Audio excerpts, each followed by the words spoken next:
नमस्कार दोस्तों, मैं राजकुमार आपका स्वागत करता हूं तेज सिविल्स के प्लेटफॉर्म पर। आज हम नई क्लास स्टार्ट करने जा रहे हैं जिसमें हम भारत के संविधान में जो अनुसूचियां वर्णित है, जो कि वर्तमान में 12 है, शुरू में 8 थी, उसके बारे में पढ़ेंगे। और फिर भारतीय संविधान के विश्व में से कहां कहां से सोर्स उठाकर लिए गए हैं उनके बारे में पढ़ेंगे। शुरुआती जो क्लास है, आदि क्लास, वो इनिशियल जो स्टूडेंट है उनको टारगेट करके एक बेसिक जो अंडरस्टैंडिंग होती है इन मुद्दों के ऊपर, उसके ऊपर केंद्रित है। जबकि हाफ बाद वाली जो क्लास है वो इसी बिंदु पर, जो आप कहो कि ऊर्ध्वाधर छिद्रण करके जो फैक्ट के अंदर तक घुसकर उसको निकालने की जो बात होती है उसके ऊपर केंद्रित रहेगी, जो कि एडवांस स्टूडेंट पढ़ सकते हैं। बेसिकली मैं यहाँ पर ऊर्ध्वाधर छिद्रण या इसकी बात इसलिए कर रहा हूँ ताकि आपको पता लगे कि सेल्फ स्टडी जब की जाती है तो वो किस तरीके से की जावे या किन सोर्सेज को उठाया जावे। सोर्सेज तो मैंने पहले भी आपको बताए थे, हालांकि उसमें एक और सोर्स हमको ऐड जरूर करना चाहिए, वो है आपका बेयर एक्ट। यानी कि भारतीय संविधान का जो बेयर एक्ट आता है उसकी कॉपी होगी तो मैं आपको नेक्स्ट क्लास में दिखा दूंगा। बेयर एक्ट, हमारा संविधान, सुभाष कश्यप, एम लक्ष्मीकांत और एनसीईआरटी, तो ये तो आपके बेसिक है ही सही। तो हम क्लास की शुरुआत करते हैं और शुरुआत में हम पढ़ेंगे भारतीय संविधान की अनुसूचियां। देखिए, अनुसूचियों का एक तो बहुत ही बेसिक सा क्वेश्चन आता है जो कि इनके क्रम के ऊपर आता है। तो क्रम के ऊपर अमूमन हमें पता होता है कि सातवीं जो अनुसूची है वो विषयों से संबंधित है, यानी कि संघ सूची, राज्य सूची और समवर्ती सूची से संबंधित है। इसी प्रकार से जो आठवीं अनुसूची है वो विभिन्न भाषाएं जितनी भी मौजूद है भारतीय संविधान की आठवीं अनुसूची में, उनके ऊपर वर्णित है। और चार जो आखिर में जोड़ी गई अनुसूचियां है उनके बारे में तो हमने संविधान की विशेषता वाली क्लास में भी जाना था।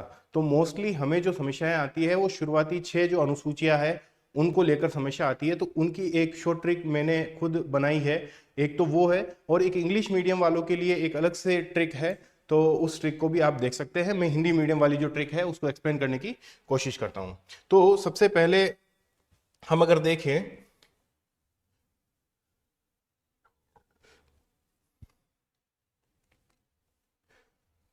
कि मेरी जो ट्रिक मैंने बनाई है उसमें क्या उल्लिखित है, तो वो ट्रिक है राणा भवी सरा अस एंड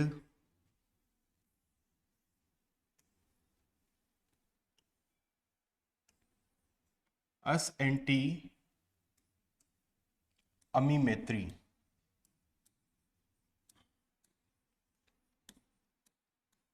तो ये ट्रिक है जो कि शुरुआती जो छह अनुसूचियां है उसको सीधे सीधे टारगेट करती है। आप इन्हें एक दो बार भी पढ़ेंगे तो आपको आसानी से याद हो जाएगा। ट्रिक है राणा भवी सरा SNT अमिमेत्री। तो राणा का मतलब होता है, जो कि अनुसूची एक को हमें इंगित करता है, उसका मतलब होता है राज्यों के नाम। राज्यों व जितने भी आपके यूटी है यानी कि संघ राज्य क्षेत्र है, राज्य व संघ राज्य क्षेत्रों के नाम, उनकी सीमाएं,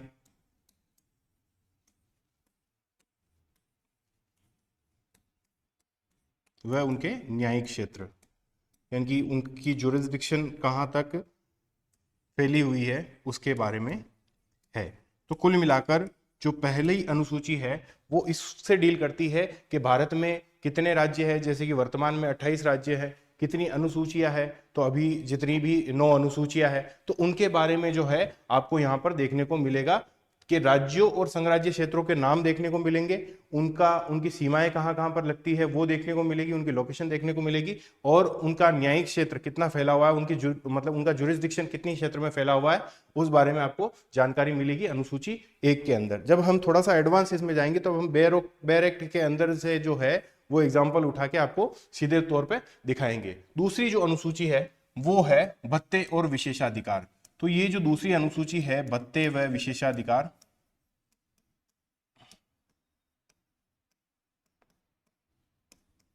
तो ये भत्ते और विशेषाधिकार जो है इसमें दो छोटी छोटी चीजें मैं आपको बताना चाहूंगा, हालांकि आप अवगत होंगे।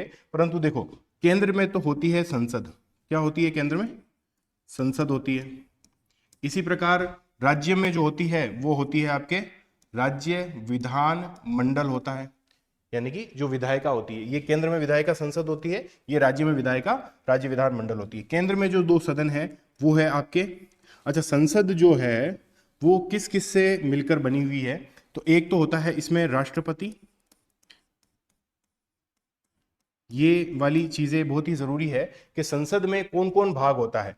तो एक होता है आपके लोकसभा, एक होता है आपके राज्यसभा। हम अमूमन केवल लोकसभा और राज्यसभा को ही संसद मान लेते हैं, जबकि कोई भी विधि बिना राष्ट्रपति के साइन के विधि नहीं बनती है। तो राष्ट्रपति भी जो है वो एक तरीके से विधायिका को अंतिम रूप देने के लिए उसका भाग ही होता है। तो लोकसभा, राज्यसभा और राष्ट्रपति जो है वो केंद्र में होते हैं। इसी के इक्विवेलेंट हम देखेंगे राज्यों में होता है राज्यपाल, राज्य विधानसभा और राज्य विधान परिषद। अब हमें पता है कि लोकसभा में जो दो पीठासीन अधिकारी होते हैं वो होता है एक तो लोकसभा का अध्यक्ष और एक होता है लोकसभा का उपाध्यक्ष। इसी प्रकार से राज्यसभा में होता है राज्यसभा का सभापति जो कि उपराष्ट्रपति भी होता है और राज्यसभा का उपसभापति। इसी प्रकार से इसी के इक्विवेलेंट, लोकसभा के इक्विवेलेंट होती है राज्य विधानसभा। तो राज्य विधानसभा में भी दो पीठासीन अधिकारी होते हैं, कौन कौन से, एक तो होता है अध्यक्ष, एक होता है उपाध्यक्ष। इसी प्रकार से राज्यसभा के इक्विवेलेंट होती है राज्य विधान परिषद। तो वहां पर क्या कौन कौन होता है, सभापति और उपसभापति।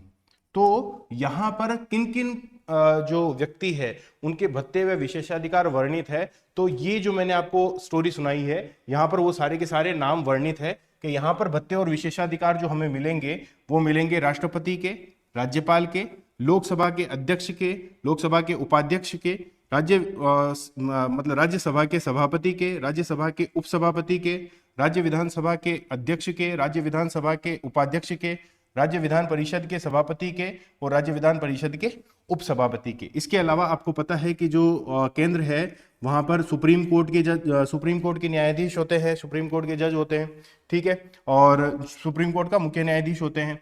और राज्य में क्या होता है, हाई कोर्ट होता है। इसके अलावा एक और बॉडी के बारे में आप पढ़ेंगे, CAG, controller and auditor general. तो ये बेसिकली कुल कितने इंसान हो गए, 1 2 3 4 5 6 7 8 9 10 11 12 13, यानी कि इन 13 ही गणमान्य व्यक्तियों के भत्ते और विशेषाधिकार, वेतन जो है वो यहाँ पर वर्णित होता है। इन 13 ही जो गणमान्य व्यक्ति है उनके भत्ते और विशेषाधिकार का वर्णन हमें कौन सी अनुसूची के अंदर मिलता है, दूसरी अनुसूची के अंदर मिलता है। अब जब हम हमारी ट्रिक में आगे की तरफ बढ़ेंगे तो राणा भवी, यहाँ पर सरा में स अलग है और रा अलग है। तो इस श का मतलब है शपथ, श का क्या मतलब है, शपथ। तो यहां पर हमें शपथ किन किन लोगों की देखने को मिलेगी। तो उन गणमान्य व्यक्तियों को देखने से पहले अगेन मैं आपको 2-3 चीजें छोटी छोटी स्टोरी के रूप में बताना चाहूंगा। जैसे कि कोई भी अभ्यर्थी जब संसद का चुनाव लड़ता है या राज्य विधानसभा का चुनाव लड़ता है, राज्य विधान परिषद का चुनाव लड़ता है या फिर राज्यसभा का चुनाव लड़ता है, तो उसके लिए फॉर्म भरता है। फिर जो है कलेक्ट्रेट है वहां पर वो फॉर्म को प्रस्तुत करता है, वहां पर कलेक्टर साहब उसके फॉर्म को साइन करके और फिर वो जो है एक संसद का जो है अभ्यर्थी, मतलब सांसद का निर्वाचन का अभ्यर्थी बन जाता है। इसी प्रकार के राज्य विधानसभा के अभ्यर्थी वो बन जाते हैं। तो यहाँ पर ये जो अभ्यर्थी बन जाते हैं उनको कुछ शपथ दिलाई जाती है। इसी प्रकार से जब वो अभ्यर्थी बन गया है, अब वो चुनाव में जाता है, तो चुनाव में उसे पता लगता है कि वो जो है जीत गया। अब जीतने के बाद में या तो वो संसद का सदस्य बन जाएगा या फिर राज्य विधान मंडल का सदस्य बन जाएगा, ठीक है। अब जीत गया, राज्य विधानमंडल और राज्य मतलब आपके संसद है वहां का सदस्य बन गया, तो इसकी भी संभावनाएं है कि उसी की पार्टी की सरकार हो और वो एक प्रबल दावेदार हो, तो वो मंत्री भी बन सकता है। तो हो सकता है वो संघ में मंत्री बन जाए, हो सकता है वो राज्य में मंत्री बन जाए। तो यहाँ पर मैंने जो आपको बताया है कि किन किन व्यक्तियों के शपथ का वर्णन है, तो सबसे पहले हम 2-3 जो नाम है उनके ऊपर फोकस करते हैं। पहला, संघ जो आपके संसद के चुनाव का अभ्यर्थी, संसदीय चुनाव का अभ्यर्थी, राज्य विधानमंडल चुनाव का अभ्यर्थी। फिर उसके बाद में संसद का जो चुनाव का अभ्यर्थी है वो अगर चुनाव जीत जाता है तो संसद के सदस्य बन जाएगा, तो संसद के सदस्य की शपथ। फिर राज्य विधानमंडल का जो अभ्यर्थी है वो अगर राज्य विधानमंडल का चुनाव जीत जाता है तो वो राज्य विधानमंडल के सदस्य की शपथ का भी वर्णन यहाँ पे मिलेगा। अगर वो मंत्री बन जाते हैं, यानी कि संघ के मंत्री की शपथ भी यहाँ पर मिलेगी और राज्य के मंत्री की शपथ भी आपको यहाँ पर मिलेगी। यहाँ पर यानी कि यहाँ पर हमें कौन कौन से व्यक्तियों की शपथ देखने को मिलेगी, तो हम लिखेंगे इस तरीके से कि संसद निर्वाचन अभ्यर्थी, या फिर आप देख लो कि संसद निर्वाचन अभ्यर्थी जब चुनाव जीत जाता है तो वो क्या बन जाएगा, सांसद, सांसद बन जाएगा या संसद सदस्य बन जाएगा। तो संसद का अगर सदस्य बन जाता है तो उसकी शपथ का वर्णन हमें यहाँ पर देखने को मिलता है। ठीक है, इसके अलावा जब वो संसद का सदस्य बन जाता है तो हो सकता है वो संघ का मंत्री भी बन जावे, तो संघ के मंत्री की शपथ भी हमें यहीं पर देखने को मिलेगी। इसी के इक्वलेंट आप अगर इधर की तरफ बात करेंगे तो किसका लिखेंगे हम, राज्य विधान मंडल का जो निर्वाचन अभ्यर्थी है उसकी शपथ का वर्णन भी कहां पर देखने को मिलेगा, हमें कौन सी अनुसूची में देखने को मिलेगा, जो अनुसूची हम पढ़ रहे हैं यानी कि तीसरी अनुसूची में हमको देखने को मिलेगा। इसके अलावा राज्य विधानमंडल का जो ये सदस्य अभ्यर्थी है, अगर वो चुनाव जीत जाता है तो राज्य विधानमंडल का सदस्य होता है, उसकी भी शपथ यहाँ पर देखने को मिलती है। और इसके बाद में जब हम देखें कि जो ये अगर मंत्री बन जाता है तो राज्य सरकार में जो मंत्री होते हैं यानी कि राज्य के जो मंत्री होते हैं उनकी शपथ भी यहाँ पर देखने को मिलती है। इन 6 व्यक्तियों के अलावा, इन 6 गणमान्य सदस्यों व्यक्तियों के अलावा भी इन तीनों ही गणमान्य व्यक्तियों की शपथ भी यहाँ पर वर्णित है, यानी कि सुप्रीम कोर्ट का न्यायाधीश, हाई कोर्ट और सीएजी की शपथ भी कहाँ पर वर्णित है, यहाँ पर अनुसूची 3 में वर्णित है। शपथ यहाँ इन्हें जो है किस बात की दिलाई जाती है, इन्हें इस बात की दिलाई जाती है कि वो जो है संविधान की जो है अनुपालना करेंगे, सच्ची श्रद्धा उसके प्रति रखेंगे। ठीक है, अपने तमाम सारे कर्तव्य जो है शुद्ध अंतःकरण से करेंगे। आप जो है आपके इसको कहते हैं कि शुद्ध अंतःकरण से कर्तव्यों को करेंगे, संविधान की रक्षा करेंगे, देश की संप्रभुता व एकता व अखंडता की रक्षा करेंगे। ये तो साधारण सी शपथ है जो सभी को दिलाई जाती है। इसके अलावा अगर वो मंत्री बन जाते हैं तो उन्हें गोपनीयता की शपथ जो है वो अलग से दिलाई जाती है कि राष्ट्रहित या नीति निर्माण के दौरान उनके पास में जो भी सूचनाएं आती है उन्हें वो जो है वो बिना किसी मतलब उन्हें जो है वो गोपनीय बनाए रखेंगे। ठीक है, उन्हें वो लीक नहीं करेंगे। तो ऐसी, अच्छा, इन शपथों के बारे में भी अपन और विस्तार से पढ़ेंगे जब अपन इसमें जो है ऊर्ध्वाधर छेदन करेंगे। अब इसके अलावा जो है आपको पता ही है कि जो supreme court, high court, CAG, ये तमाम सारे जो पद है इनको ये कहा जाता है कि भाई आप बिना किसी राग, बिना किसी द्वेष के, बिना किसी लोभ, बिना किसी लालच के, ठीक है, आप अपने कर्तव्यों का शुद्ध अंतःकरण से पालन करेंगे। यानी कि एक तो पद की शपथ दिलाई जाती है, एक गोपनीयता की शपथ दिलाई जाती है। पद की शपथ में संविधान के जो है सम्मान की बात की जाती है, देश की एकता अखंडता की बात की जाती है और शुद्ध अंतःकरण से कर्तव्यों का निर्वहन की बात की जाती है।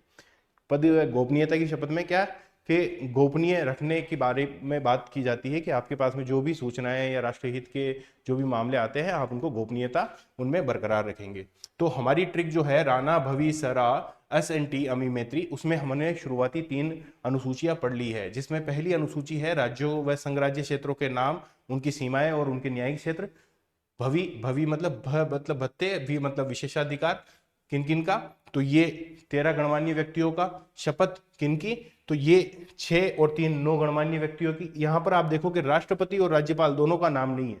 क्यों नहीं है? क्योंकि आपको पता है कि अनुच्छेद जो 60 और अनुच्छेद 159 जो है वहां पर जो है इनकी शपथ का वर्णन ऑलरेडी संविधान के अंदर ही मौजूद है। तो ये जो है आपके इनकी शपथ जो है वो संविधान के अनुच्छेदों में सीधे रूप में है, यहाँ पर इनकी शपथ का वर्णन नहीं है। जब हम चौथी अनुसूची की तरफ बढ़ते हैं तो वहां पर है राज्यसभा की सीटों का आवंटन। किसका आवंटन है? राज्यसभा की सीटों का।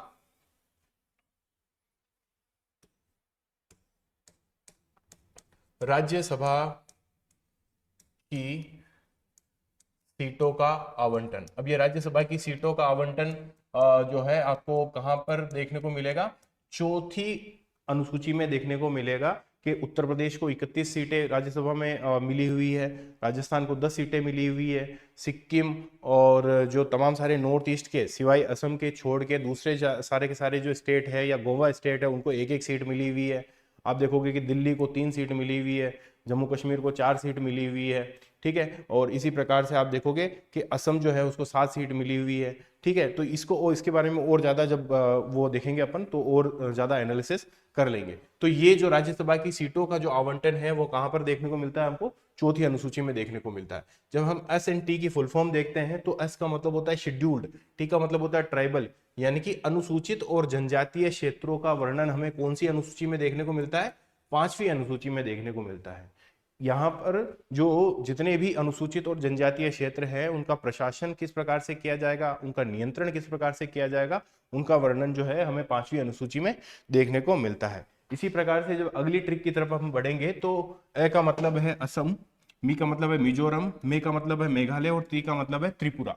तो यानी कि असम, मिजोरम, मेघालय और त्रिपुरा में जो जनजातीय क्षेत्र है उनका प्रशासन किस प्रकार से होगा, तो उसका वर्णन जो है हमें 6ठी अनुसूची में देखने को मिलता है। जब इसकी हम फुल फॉर्म की तरफ बढ़ेंगे तो हम क्या लिखेंगे, अनुसूचित व जनजातीय क्षेत्र, अनुसूचित व जनजातीय क्षेत्र। एसएनटी की फुल फॉर्म क्या होती है, अनुसूचित व जनजातीय क्षेत्र का प्रशासन व नियंत्रण। यहां पर भी अनुसूचित है, वहां पर भी अनुसूचित है, तो इन दोनों में क्या अंतर है, तो पहली बात यह है कि यहां पर अमी मैत्री का उल्लेख नहीं है। अमी मैत्री के अलावा जितने भी भारत में जो भी राज्य हैं, जैसे राजस्थान है, छत्तीसगढ़ है, मध्य प्रदेश है, उड़ीसा है, आपके महाराष्ट्र है, कर्नाटक है, गुजरात है, इन तमाम सारे एरियो में, जैसे राजस्थान के भी डूंगरपुर बांसवाड़ा एरिया है, तो वहां पर जितने भी जनजातीय क्षेत्र है उससे डील करती है अनुसूची 5। जबकि असम, मिजोरम, मेघालय और त्रिपुरा, कौन कौन सा, अमी मैत्री की फुल फॉर्म क्या है, असम, मिजोरम, मेघालय और त्रिपुरा में जो जनजातियां निवास करती है, वहां पर जितनी भी जिला परिषदें होती है, प्रादेशिक परिषदें होती है, उनके बारे में कौन सी अनुसूची डील करती है, 6ठी अनुसूची। इन अनुसूचियों को क्यों अलग रखा गया है, जैसा कि हमने पहले भी कहा था कि हमारा जो संविधान है उसमें अनुसूचित जनजातियां है उनको भी पर्याप्त प्रतिनिधित्व दिया गया है, और उनके संरक्षण के लिए, क्योंकि उनका समाज जो है एक विशेष तरीके की संस्कृति से घिरा हुआ है, और वहाँ वो जो है हमारी आधुनिक जो समाज है, आधुनिक जो विकसित और विकासशील समाज है, उसके साथ कदम से कदम मिलाकर नहीं चल सकते। तो उनकी संस्कृति के संरक्षण के लिए उनको कुछ विशेष शक्तियां प्रदान की गई है, और उनकी विशेष शक्तियां जो है वो राष्ट्रपति और राज्यपाल के तहत जो है राष्ट्रपति और राज्यपाल को दी गई है कि भैया यहाँ पर अगर वो राष्ट्रपति और राज्यपाल चाहे तो हो सकता है वो राज्य विधानमंडल के किसी एक्ट को इम्प्लीमेंट होने से रोक देते हैं, संसद के किसी एक्ट को रोक सकते हैं। यहाँ पर जनजातीय मंत्रियों की जो है जनजातीय कल्याण मंत्री, खनिज कल्याण मंत्री, इनकी नियुक्ति की जाती है, और भी कई सारे प्रोविजन है। जब हम इसमें ऊर्ध्वाधर छिद्रण करेंगे तब इसमें और ज्यादा डेप्थ में हम जाने की कोशिश करेंगे। कुल मिलाकर जनजातियों के संरक्षण के लिए जो अनुसूचियां है वो 5वीं और 6ठी है। 6ठी जो है वो अमी मैत्री से डील करती है, जबकि इसके अलावा जितने भी राज्य हैं वहां पर 5वीं अनुसूची आपकी डील करती है। इस प्रकार से राणा, भविसरा, एस&टी, अमी मैत्री जो है हमें शुरुआती 6 अनुसूचियों के बारे में अच्छी खासी जानकारी दे देती है। और ये 6 अनुसूचियां हैं, जैसे कि आप यहाँ पर भी देख सकते हैं कि जो प्रथम अनुसूची है उसमें हमने देखा है कि राज्यों के नाम और उनके न्यायिक क्षेत्र, संघराज्य क्षेत्रों के नाम और उनकी सीमाएं वर्णित है, और ये जो है अनुच्छेद 1 व 4 में से भी इनका संबंध है। इसी प्रकार से दूसरी जो अनुसूची है उसमें परिलब्धियों पर भत्ते, विशेषाधिकार से संबंधित, यानी कि अपनी ट्रिक में जो भवि शब्द था वहां से ये अनुसूची संबंधित है। और किन किन का वर्णन है, भारत के राष्ट्रपति, भारत के राज्यपाल, जो आपके लोकसभा के अध्यक्ष और उपाध्यक्ष, राज्यसभा के सभापति, उपसभापति, राज्य विधान परिषद के अध्यक्ष, उपाध्यक्ष, राज्य विधान परिषदों के सभापति, उपसभापति, सर्वोच्च न्यायालय के न्यायाधीश, उच्चतम न्यायालय के न्यायाधीश, और लेखा जो आपके महालेखा परीक्षक है वो। और इनसे संबंध आर्टिकल कौन कौन से होंगे, तो आपके 59 नंबर का आर्टिकल है, ठीक है, 65 है, आर्टिकल 75 है, ठीक है, 97, 125, 148 केग वाला, ठीक है, 158, 164, 186 और 221, ये तमाम सारे आर्टिकल जो है आपकी दूसरी अनुसूची से संबंधित है। आर्टिकल जो है अपन डिटेल में जब पढ़ेंगे हम, तब इन आर्टिकलों को किस तरीके से याद किया जाए, इन सारी ट्रिक्स के बारे में बातचीत की जाएगी। तीसरी अनुसूची यानी कि राणा, भवि, स यानी कि शपथ। तो यहाँ पर शपथ और प्रतिज्ञान जो है, एमेल्यूमेंट जो है उनका जो है आपको यहाँ पर वर्णन देखने को मिलता है। किस प्रकार से जो है शपथ और प्रतिज्ञान किन किन का देखने को मिलता है? तो संघ के मंत्री, संसद के निर्वाचन हेतु अभ्यर्थी, संसद के सदस्य, सर्वोच्च न्यायालय के न्यायाधीश, ठीक है। इसके अलावा आप देखो कि जो है नियंत्रक महालेखा परीक्षक, राज्य में मंत्री, राज्य विधानमंडल के निर्वाचन के अभ्यर्थी, राज्य विधान परिषद के सदस्य, राज्य विधान मंडल के सदस्य और उच्चतम न्यायालय के न्यायाधीश। तो ये तमाम सारी जो चीजें हैं आपको देखने को मिलती है, ठीक है। इसमें इसके अलावा इसमें संबद्ध जो आर्टिकल है वो है 75, 84, 99, 124, 146, 188 और 219, यानी कि उच्चतम न्यायालय वाला जो न्यायाधीश का जो पद है वहां से संबंधित जो है ये आर्टिकल है। यानी कि इस आर्टिकल में क्या उल्लिखित होगा? इस आर्टिकल में ये उल्लिखित होगा कि तीसरी अनुसूची में उच्चतम न्यायालय के न्यायाधीशों की शपथ का वर्णन है। बस इतनी सी बात है। इन तमाम सारे आर्टिकल में क्या उल्लिखित है कि भैया इस व्यक्ति का भत्ते और विशेषाधिकार जो है वो दूसरी अनुसूची के अनुसार होगा, ठीक है। अब इसके अलावा राणा भवी स और रा का मतलब क्या है? राज्यसभा की सीटें। तो राज्य और केंद्र शासित प्रदेशों के लिए राज्यसभा की सीटों का जो आवंटन है, जो अलोकेशन है, उनके बारे में वर्णन देखने को मिलता है। और इससे संबंधित जो आर्टिकल है आर्टिकल 4 और आर्टिकल 80 इससे संबंधित है। तो राणा भवी सरा हो गया है। अब SNT यानी कि अनुसूचित, शेड्यूल्ड और ट्राइबल क्षेत्रों के प्रशासन व नियंत्रण के बारे में उपबंध है, जो कि आर्टिकल 244 से संबंधित है। इसमें और डिटेल में अपन आगे भी पढ़ेंगे, ठीक है। छठी अनुसूची यानी कि असम अमीमैत्री,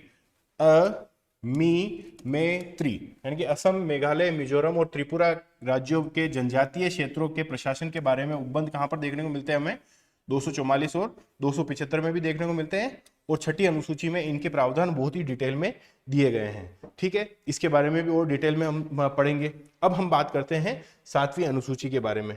तो कुल मिलाकर हमें कुछ चीजें समझ में आई है कि जो है शुरुआती 6 अनुसूचियां तो जो राणा भविसरा SNT अमीमैत्री जो ट्रिक है उससे याद की जा सकती है। इंग्लिश की भी इसकी एक ट्रिक है। तो इंग्लिश की ट्रिक देख लीजिए आप कि टीयर्स ऑफ ओल्ड PM जो है वो इंग्लिश की ट्रिक है। यानी कि इंग्लिश की ट्रिक कौन सी है?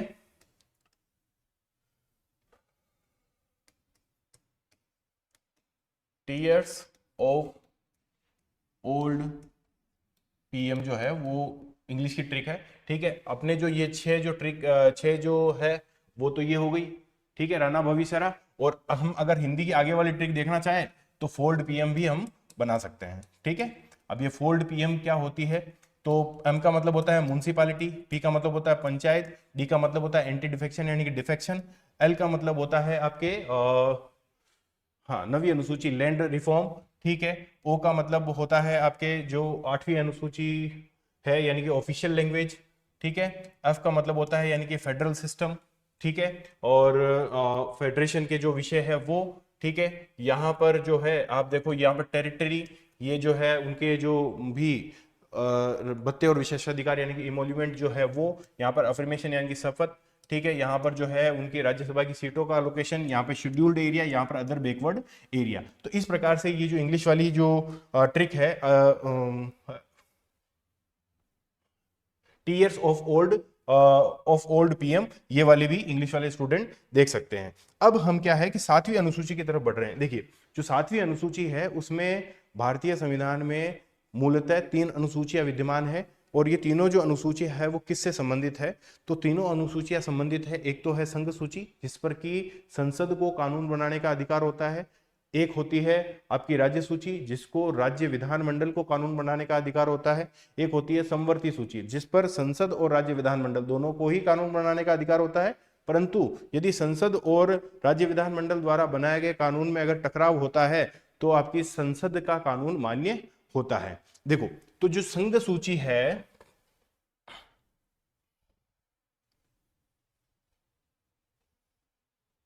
तो जो संघ सूची है उसमें कौन कौन से आर्टिकल विद्यमान है, या फिर हम देखें राज्य सूची में कौन कौन सी चीजें विद्यमान है, और समवर्ती सूची में कौन कौन से विषय सम्मिलित है। तो समवर्ती सूची में कौन कौन से विषय सम्मिलित है उनके बारे में हम चर्चा करते हैं, ठीक है। तो जो संघ सूची है उसमें पहले जो है वो 97 ही विषय थे, वर्तमान में इसमें 100 विषय हो गए हैं। राज्य जो सूची है उसमें पहले 66 विषय थे, अभी 61 विषय ही रह गए हैं, जबकि समवर्ती जो सूची है उसमें 47 विषय थे और अभी 52 विषय हो गए हैं। ठीक है। हाँ, अब देखिए कि इसमें आप जब खुद भी मतलब ऐसा ऑब्जर्व करेंगे ना, तो संघ सूची में कौन कौन से विषय हो सकते हैं। तो आपने सुना होगा, सुना क्या होगा आपने, आप खुद भी सोचो कि अगर हम कहें कि पाकिस्तान या चाइना या यूएसए या फिर इसराइल के साथ में हमारे संबंध कैसे हो, तो ये हर एक राज्य को निर्धारित करना चाहिए या भारत सरकार को निर्धारित करना चाहिए। क्या ऐसा हो सकता है कि पंजाब के पाकिस्तान से अलग संबंध हो और राजस्थान के पाकिस्तान से अलग संबंध हो? ऐसा नहीं हो सकता। यानी कि विदेश नीति जो है वो कहां पर मौजूद होनी चाहिए? संघ सूची में मौजूद होनी चाहिए। इसी प्रकार से हमने एकल नागरिकता पढ़ी है, यानी कि तमिलनाडु की अलग नागरिकता, राजस्थान की अलग नागरिकता, ऐसा भी कहीं पे नहीं पढ़ा है। यानी कि नागरिकता जो विषय है वो भी किसमें सम्मिलित होना चाहिए? इसमें सम्मिलित होना चाहिए। तो आप देखो, जैसे जैसे मैं बोलता जाऊं, एक तो आपके विदेश नीति, ठीक, एक नागरिकता आपके, ठीक है। इसी प्रकार से आप देखो कि जो आपकी करेंसी है, ठीक है, जो करेंसी के नोट है, तो क्या महाराष्ट्र में अलग करेंसी चल रही है और दिल्ली में अलग करेंसी चल रही है क्या? नहीं। यानी कि जो करेंसी है, जो आरबीआई है, यानी कि जो बैंक है, ठीक है, वो तमाम सारे भी किस सूची में सम्मिलित होने चाहिए? संघ सूची में सम्मिलित होने चाहिए। तो बैंकिंग और करेंसी किस में सम्मिलित होनी चाहिए? बैंकिंग और करेंसी आपके संघ सूची में सम्मिलित होनी चाहिए। इसी प्रकार से आप देखो कि जितनी भी बीमा कंपनियां हैं, जितनी भी संचार कंपनियां हैं, टेलीकम्युनिकेशन की कंपनियां हैं, उनके संबंध में भी अगर कोई कानून लाना पड़ता है तो भी हमें जो है कहाँ पर कौन सी सूची में हमको इनके बारे में जानकारी मिलेगी? तो हमें जो है आपको कहाँ पर मिलेगी इसकी जानकारी? संघीय सूची में इसकी जानकारी देखने को मिलेगी। इसी के साथ में आप देखो कि आपके जितने भी वायु मार्ग है, जितने भी जो है अंतर्देशीय जलमार्ग है, जितने भी मतलब रेलवे जो भी चलती है आपकी, या फिर जो भी समुद्री पतन जो है, पतन बंदरगाह जो है, पोत पतन जितने भी है, या जहाजरानी जो भी विभाग है, वो सबके सब जो है कहाँ पर मौजूद होने चाहिए? वो संघीय सूची में मौजूद होने चाहिए। यानी कि आपके जो वायु मार्ग है, आपके जो रेल मार्ग है, आपके जो अंतर्देशीय जलमार्ग है,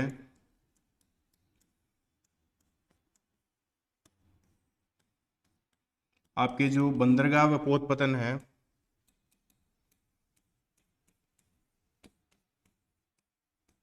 वो सबके सब कहाँ पर मौजूद होंगे? वो यहाँ पर मौजूद होंगे संघ सूची में। इसी प्रकार से आप देखो कि जो भी हमारे देश में खतरा पैदा करने वाली कोई वस्तुएं होती है, जैसे कि परमाणु खनिज होते हैं, आपके जो है विस्फोटक सामग्री होती है, या कोई ज्वलनशील सामग्री होती है, कोई खनिज तेल होता है, वो तमाम सारी चीजें भी कहाँ पर मौजूद होगा? संघीय सूची में ही मौजूद होगा। यानी कि कौन कौन सी चीजें? परमाणु खनिज तेल, विस्फोटक व ज्वलनशील सामग्री,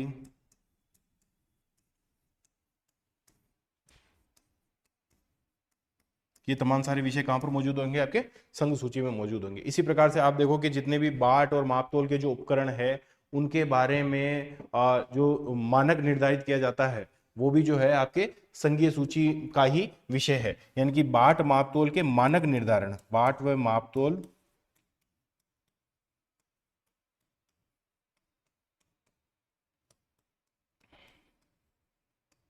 मानक निर्धारण जो है वो भी कहां पर मौजूद होंगे? आपके संघीय सूची में मौजूद होंगे। और भी कई सारी चीजें होगी जो कि अभी अपन देख लेंगे, तो उसमें हमें दिखाई दे देगी।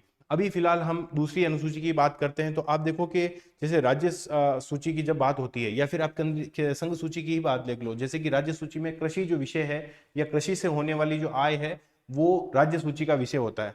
तो कृषि से भिन्न आय, यानी कि कृषि से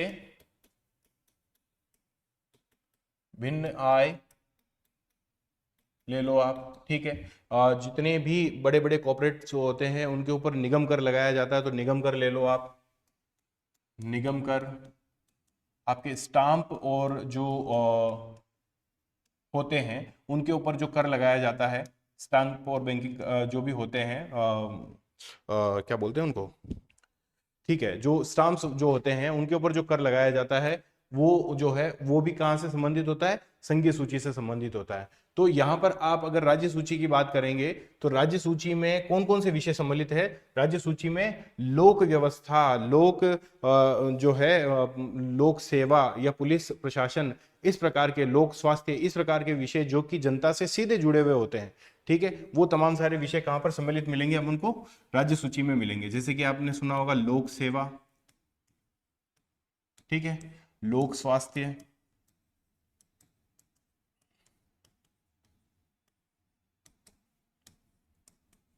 लोक व्यवस्था, आपके जो है ये जो पुलिस प्रशासन, और पुलिस प्रशासन के साथ में और कौन कौन सी चीजें आती है? पुलिस प्रशासन के साथ में आती है जो आपके कारावास और जेल से संबंधित जो भी विषय हैं वो ले लो आप, ठीक है, स्वच्छता ले लो आप, ग्रामीण विकास, और भी कई सारी चीजें जो है वो आपको जो है स्टेट जो लिस्ट है वहां पर देखने को मिलेगी। इसके अलावा भी जैसे आप देखेंगे, हम जब संवर्ती सूची की बात करेंगे तो संवर्ती सूची की बात करने से पहले चार छोटी छोटी स्टोरियां सुनाता हूं मैं आपको। जैसे कि सबसे पहली जो स्टोरी है वो ये है कि जो आपके क्या बोलते हैं उसको कि हाँ, जो लो होते हैं, या फिर दूसरी वाली की बात कर लेते हैं अपन कि जो कृषि होती है या फिर आप श्रमिकों की ही बात कर लो कि सबसे पहले कारखाने होते हैं, और कारखाने में सबसे पहले ऐसे देखो कि आप बिजली है, तो बिजली गई कारखाने में, कारखाने में कौन काम कर रहा है? श्रमिक काम कर रहा है। श्रमिक किसका काम कर रहा है? श्रमिक काम कर रहा है कि पुस्तकें छापने का, और जो है आपके जो अब अखबार छापने का। तो पुस्तकें छप रही है आपके छापाखाने में, और अखबार छप रहा है आपके प्रिंटिंग प्रेस में। तो यहाँ पर ये जो कहानी है उसको अपन अगर लिखें तो 5-7 समवर्ती सूची के जो विषय है, ये समवर्ती ही गलत लिखा हुआ है,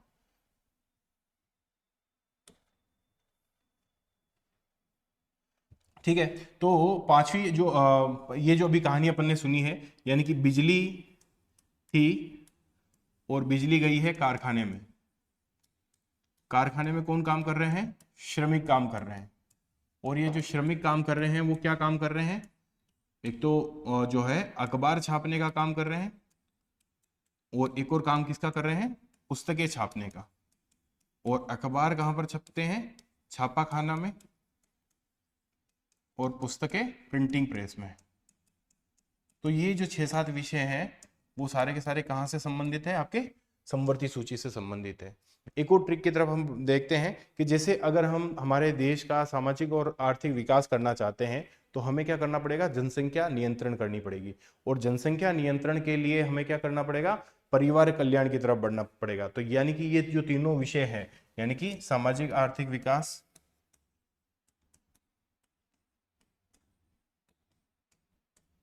के लिए क्या करना पड़ेगा? सामाजिक आर्थिक विकास के लिए हमें परिवार कल्याण जनसंख्या नियंत्रण करना पड़ेगा।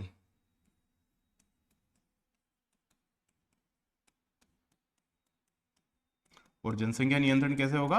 परिवार कल्याण के थ्रू होगा।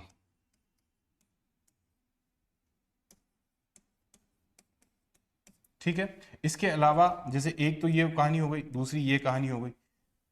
एक और आप देखेंगे कि जो इंदिरा गांधी है, या फिर आप कानून की बात कर लो, तो जो कानून होता है वो दो प्रकार का होता है। कानून और न्याय व्यवस्था में कानून जो है वो दो प्रकार का होता है। एक तो होता है आपके सिविल कानून, और एक होता है आपके आपराधिक कानून।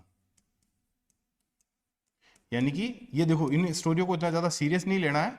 कहने का मतलब मैं आपको विषय याद कराना चाह रहा हूँ, इसीलिए अब ऐसा नहीं है कि प्रिंटिंग प्रेस में केवल पुस्तकें छपती है। कहने का मतलब मैं आपको सब विषय याद कराना चाह रहा हूँ, इसलिए कहानी सुना रहा हूँ कि बिजली जो है वो कारखाने में गई, कारखाने में श्रमिक काम कर रहे हैं, वहां पर जो है पुस्तकें और अखबार छप रहे हैं। तो पुस्तकें जो है वो प्रिंटिंग प्रेस में छप रही है, और अखबार जो है वो छापाखाने में छप रहे हैं। इसी प्रकार से सामाजिक आर्थिक विकास के लिए जनसंख्या नियंत्रण करना जरूरी है, जनसंख्या नियंत्रण के लिए परिवार कल्याण करना जरूरी है। इसी प्रकार से जो न्याय कानून जो है वो दो प्रकार के होते हैं। तो सिविल प्रक्रिया संहिता किस सूची का विषय है? समवर्ती सूची का विषय है। सिविल प्रक्रिया संहिता, आपराधिक प्रक्रिया संहिता किस सूची का विषय है? आपके समवर्ती सूची का विषय। इसी प्रकार से आप देखो कि सिविल मामले में जो है आपके विवाह और तलाक के मामले जो होते हैं वो भी जो है किसके संबंधित, किस सूची से संबंधित है? आपके समवर्ती सूची से संबंधित है।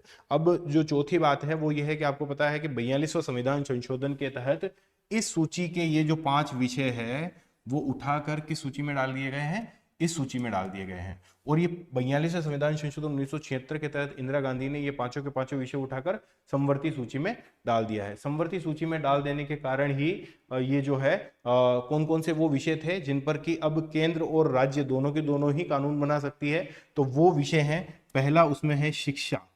कौन सा विषय है? शिक्षा। अब जो शिक्षा है उस पर राज्य और केंद्र सरकार दोनों ही कानून बना सकती है, परंतु अगर उस कानून में अगर टकराव होता है तो बात किसकी मान्य होगी? या फिर जो है आप ये देखो कि कानून किसका मान्य होगा? संघ सरकार का, यानी कि जो संसद है उसका कानून मान्य होगा। तो एक तो है शिक्षा विषय, दूसरा है वन। वन जो है वो भी समवर्ती सूची में डाल दिया गया, राज्य सूची से निकालकर। कब डाला गया है ये? 42वें संविधान संशोधन 1976 के अंदर इंदिरा गांधी जी के द्वारा। ठीक है। शिक्षा, वन, वन्य जीव कल्याण, वन्य जीव कल्याण। इसके अलावा आप देखो कि जो आपके सुप्रीम कोर्ट और हाई कोर्ट से इतर अगर कोई भी न्यायालय गठित करना हो, कोई भी न्यायालय या न्यायाधिकरण जो गठित किए जाते हैं उनको गठित करना हो, तो वो भी किस सूची का विषय हो गया? अब समवर्ती सूची का विषय हो गया। इसी प्रकार से आप देखो कि जितने भी अभी यहाँ पे अपन ने देखा था ना, बाट, माप, तोल, मानक का निर्धारण। तो बाट, माप, तोल के बारे में मानक से इतर कोई भी विषय अगर डील किया जाता है तो भी वो कहाँ पर डील किया जाता है? समवर्ती सूची में डील किया जाता है। बाट, माप, तोल, मानक से इतर। मानक से स्टैंडर्ड निर्धारित नहीं किया जा रहा है, उससे इतर अगर कोई काम होगा तो वो कहाँ पर किया जाएगा? वो यहाँ पर किया जाएगा। तो ये देख लेते हैं, इसमें बहुत सारी चीजें मेरे ख्याल से भूल गए अपन। देख लेते हैं कि एक तो क्या है कि देखो स्थानीय शासन लिख दिया था क्या अपन ने? स्थानीय शासन। अब यहाँ पर देखो विदेशी नागरिकता, बैंक, बीमा, संचार, वायु, समुद्री, ये हो गया है सब। ठीक है, ये भी हो गया है। हाँ, राष्ट्रीय महत्व की स्मारक है। तो आप ये देखोगे कि जब कोई भी पूछेगा कि भैया राष्ट्रीय महत्व की स्मारकें जो है वो कहाँ पर होनी चाहिए, तो वो ऑब्वियस सी बात है जो आपके कहाँ पर होगी? सेंटर में ही होगी, इसमें कोई दो राय नहीं है। राष्ट्रीय महत्व की स्मारकें जो भी है, आपके लाल किला है, ताजमहल है, या फिर जंतर मंतर है, या फिर और भी दूसरे जितने भी राष्ट्रीय महत्व की स्मारकें हैं जो आपके पुरातत्व विभाग है उससे संबंधित है, उन पर कानून बनाने का अधिकार किसको होगा? तो आपके जो आपके केंद्र सरकार है या संसद है उसको होगा। ठीक है, तो एक ये विषय भूल गए थे अपन। इसके अलावा खनिज तेल, परमाणु, ये सब तो हो गया है। ठीक है, और हाँ, ये देखो समाचार पत्रों पर कर, ये भी भूल गए थे अपन। तो स्टाम्प और समाचार पत्रों पर जो कर है वो भी कौन लगाता है? केंद्र सरकार, यानी कि संघीय सूची का विषय है। तो स्थानीय शासन यहाँ पर आई थिंक अपन ने नहीं लिखा है। लोक स्वास्थ्य लिख दिया था, लोक व्यवस्था, लोक सेवा, पुलिस, जेल, कारावास, ये हो गया था। समवर्ती सूची में न्याय प्रशासन, यहाँ पर क्या शब्द है? न्याय प्रशासन। न्याय प्रशासन यानी कि आपराधिक प्रक्रिया संहिता और सिविल प्रक्रिया संहिता, जो विवाह और तलाक के मामले हैं वो। अगर सामाजिक आर्थिक विकास कराना चाहते हैं तो जनसंख्या नियंत्रण करना पड़ेगा, उसके लिए परिवार कल्याण पर ध्यान देना पड़ेगा। बिजली कारखाने में गई, कारखाने में श्रमिक काम कर रहे हैं, पुस्तकें और समाचार पत्र छाप रहे हैं, तो पुस्तकें छापाखाना में और समाचार पत्र प्रिंटिंग प्रेस के अंदर छप रहा है। ठीक है, 42वें संविधान संशोधन में ये जो शिक्षा, वन, वन्य जीव कल्याण, 80 और सुप्रीम कोर्ट से इतर कोई न्यायालय का गठन करना हो या नाप तोल के मानक से इतर कोई काम करना हो, तो वो भी कहाँ पर आएगा? आपके समवर्ती सूची में आएगा। अच्छा, ती की मात्रा गलत थी उसके अंदर। मेरे को देख रहा है कि कुछ ना कुछ तो गड़बड़ है इसमें। क्या गड़बड़ है? तो ये ती की मात्रा गलत थी।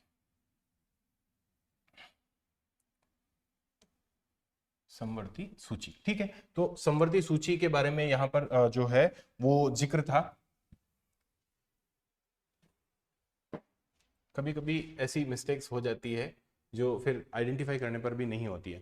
ठीक है, तो संघ सूची में हालांकि 100 विषय है, राज्य सूची में हालांकि 61 विषय है, और यहाँ पर भी 52 विषय है। तो आपको लग रहा होगा कि इतने से विषय प्रिपेयर करने से क्या ही हो जाएगा, परंतु आप जब इनको काउंट करोगे ना तो ये अच्छी खासी मात्रा के अंदर जो है विषय हो चुके हैं। तो इनिशियल जो स्टूडेंट है वो एक बार इनको याद करने की कोशिश करें। जब हम डेप्थ में पढ़ेंगे तो अभी हाफ क्लास के बाद में तमाम सारे विषयों की भी चर्चा की जाएगी। उनमें से आप पाओगे कि इस इन जो ये जो यहाँ पर 4 छोटी छोटी स्टोरियां सुनाई है या फिर यहाँ पर लोक स्वास्थ्य लोक व्यवस्था जिस प्रकार से मैंने बताया है, या जो ये राष्ट्रीय महत्व के जो विषय है वो भी कई बार वहाँ पर जो है आपको मेजोरिटी जो सब्जेक्ट है वहाँ पर ओवरलैप होते हुए दिखाई देंगे, या आप जो सामान्य बुद्धि भी लगाओगे तो वहाँ पर भी आपको जो है ये विषय देखने को मिल जाएंगे। अब हम इससे आगे की तरफ बढ़ते हैं, यानी कि हम अगली अनुसूची की तरफ बढ़ते हैं। तो हम जो है राणा, भविसरा, असंटी, अमीमेत्री और 7वीं अनुसूची के बारे में अभी अभी ही हमने चर्चा की है। और 7वीं अनुसूची किस बारे में थी? आपके जो विषय है, ठीक है, उससे रिलेटेड थी। तो ये यहाँ पर भी इंग्लिश वाली ट्रिक भी है, आप देख सकते हो, ठीक है ना। Tears of old PM, tears of old PM की फुल फॉर्म क्या होती है? टी का मतलब टेरिटरी, एम का मतलब इमोल्यूमेंट, ए का मतलब अफर्मेशन, आर का मतलब राज्यसभा, एस का मतलब शेड्यूल्ड एरिया, ओ का मतलब अदर शेड्यूल्ड एरिया, एफ का मतलब फेडरल स्ट्रक्चर, ओ का मतलब ऑफिशियल लैंग्वेज, एल का मतलब लैंड रिफॉर्म, डी का मतलब डिफेक्शन, पी का मतलब पंचायत और एम का मतलब म्यूनिसिपैलिटीज। ठीक है, तो ये तमाम सारे जो विषय है वो आपको यहाँ पर देखने को मिलेंगे।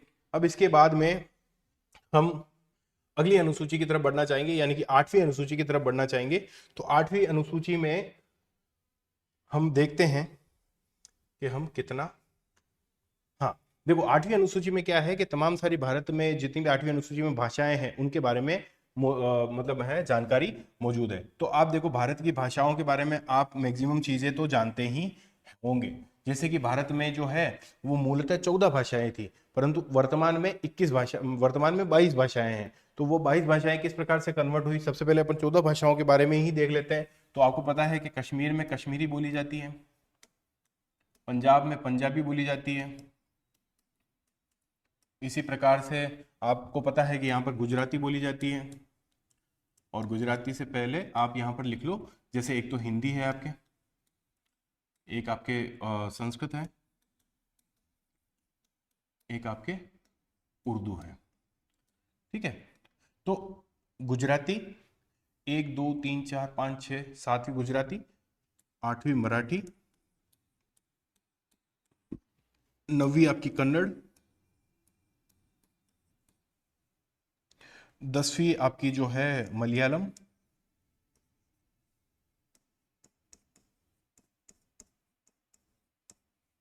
11वीं आपकी तमिल, 12वीं जो कि आपके आंध्र प्रदेश और तेलंगाना में बोली जाती है तेलुगु, 13वीं आपकी ओडिया, पहले इसको उड़िया लैंग्वेज बोलते थे, अभी ओडिया बोलते हैं, ओडिया। और 14वीं आपके, एक मिनट,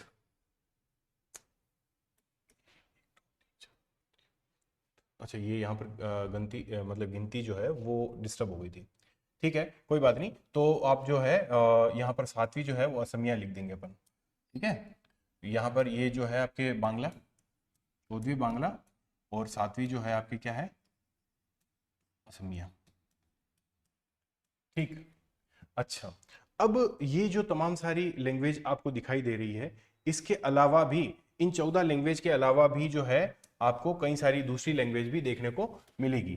1 2 3 4 5 6 7 8 9 10 11 12 13 14, तो 14 ये लैंग्वेज जो है ये मूल रूप से संविधान में मौजूद थी। 8वीं अनुसूची में मूल रूप से ये 14 लैंग्वेज विद्यमान थी। इसके बाद में जो है वो जो है 8 लैंग्वेज और जोड़ी गई है। तो वो कौन कौन सी जोड़ी गई है उनके बारे में हम देखते हैं। तो इसकी भी एक क्या है कि जैसे जो 21वां संविधान संशोधन, जैसे कि इंडिया का मैप में बना लेते हैं एक बार। ठीक है, तो जैसे कि 21वें संविधान संशोधन 1967 के तहत जो है सिंधी लैंग्वेज जोड़ी जाती है। सिंधी लैंग्वेज पता है आपको, जो है पाकिस्तान के सिंध में भी बोली जाती है, हमारे भारत में भी कई सारे एरिया में बोली जाती है। तो सिंधी को 15वीं लैंग्वेज के रूप में कब जोड़ा गया था? 1967 के अंदर 21वें संविधान संशोधन के तहत। अगली जो लैंग्वेज है 21 + 50 71वें संविधान संशोधन के अंतर्गत जोड़ी गई है, और वो जोड़ी गई है आपके 1992 के अंदर। और 1992 के अंदर जो लैंग्वेज जोड़ी गई है वो एक बड़ा सा ट्राइंगल जोड़ी गई है। जैसे कि आपको पता होगा कि एक तो नेपाल के पास वाले एरिया में बोली जाती है नेपाली, एक आपके यहाँ पर गोवा में बोली जाती है कोंकणी। तो यहाँ पर बोली जाती है कौन सी? नेपाली। यहाँ पर बोली जाती है आपके कोंकणी, और मणिपुर में बोली जाती है आपके मणिपुरी। तो ये जो बड़ा सा ट्राइंगल है वो कौन से संविधान संशोधन में जोड़ा गया? 71वें संविधान संशोधन 1972 में जोड़ा गया। कौन कौन सी 3 लैंग्वेज जोड़ी गई? 16वीं कोंकणी, जो कि गोवा में और महाराष्ट्र के कुछ एरिया में बोली जाती है, 17वीं नेपाली और 18वीं मणिपुरी।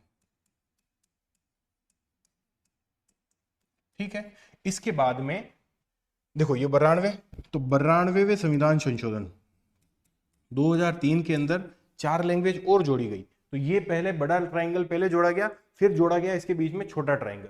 तो नेपाल ये ऊपर है, इधर की तरफ सिक्किम है, इधर की तरफ भूटान है। यहाँ पर जो बिहार वाला एरिया है, यहाँ पर मिथिलांचल वाले एरिया के अंदर बोली जाती है एक लैंग्वेज मैथिली।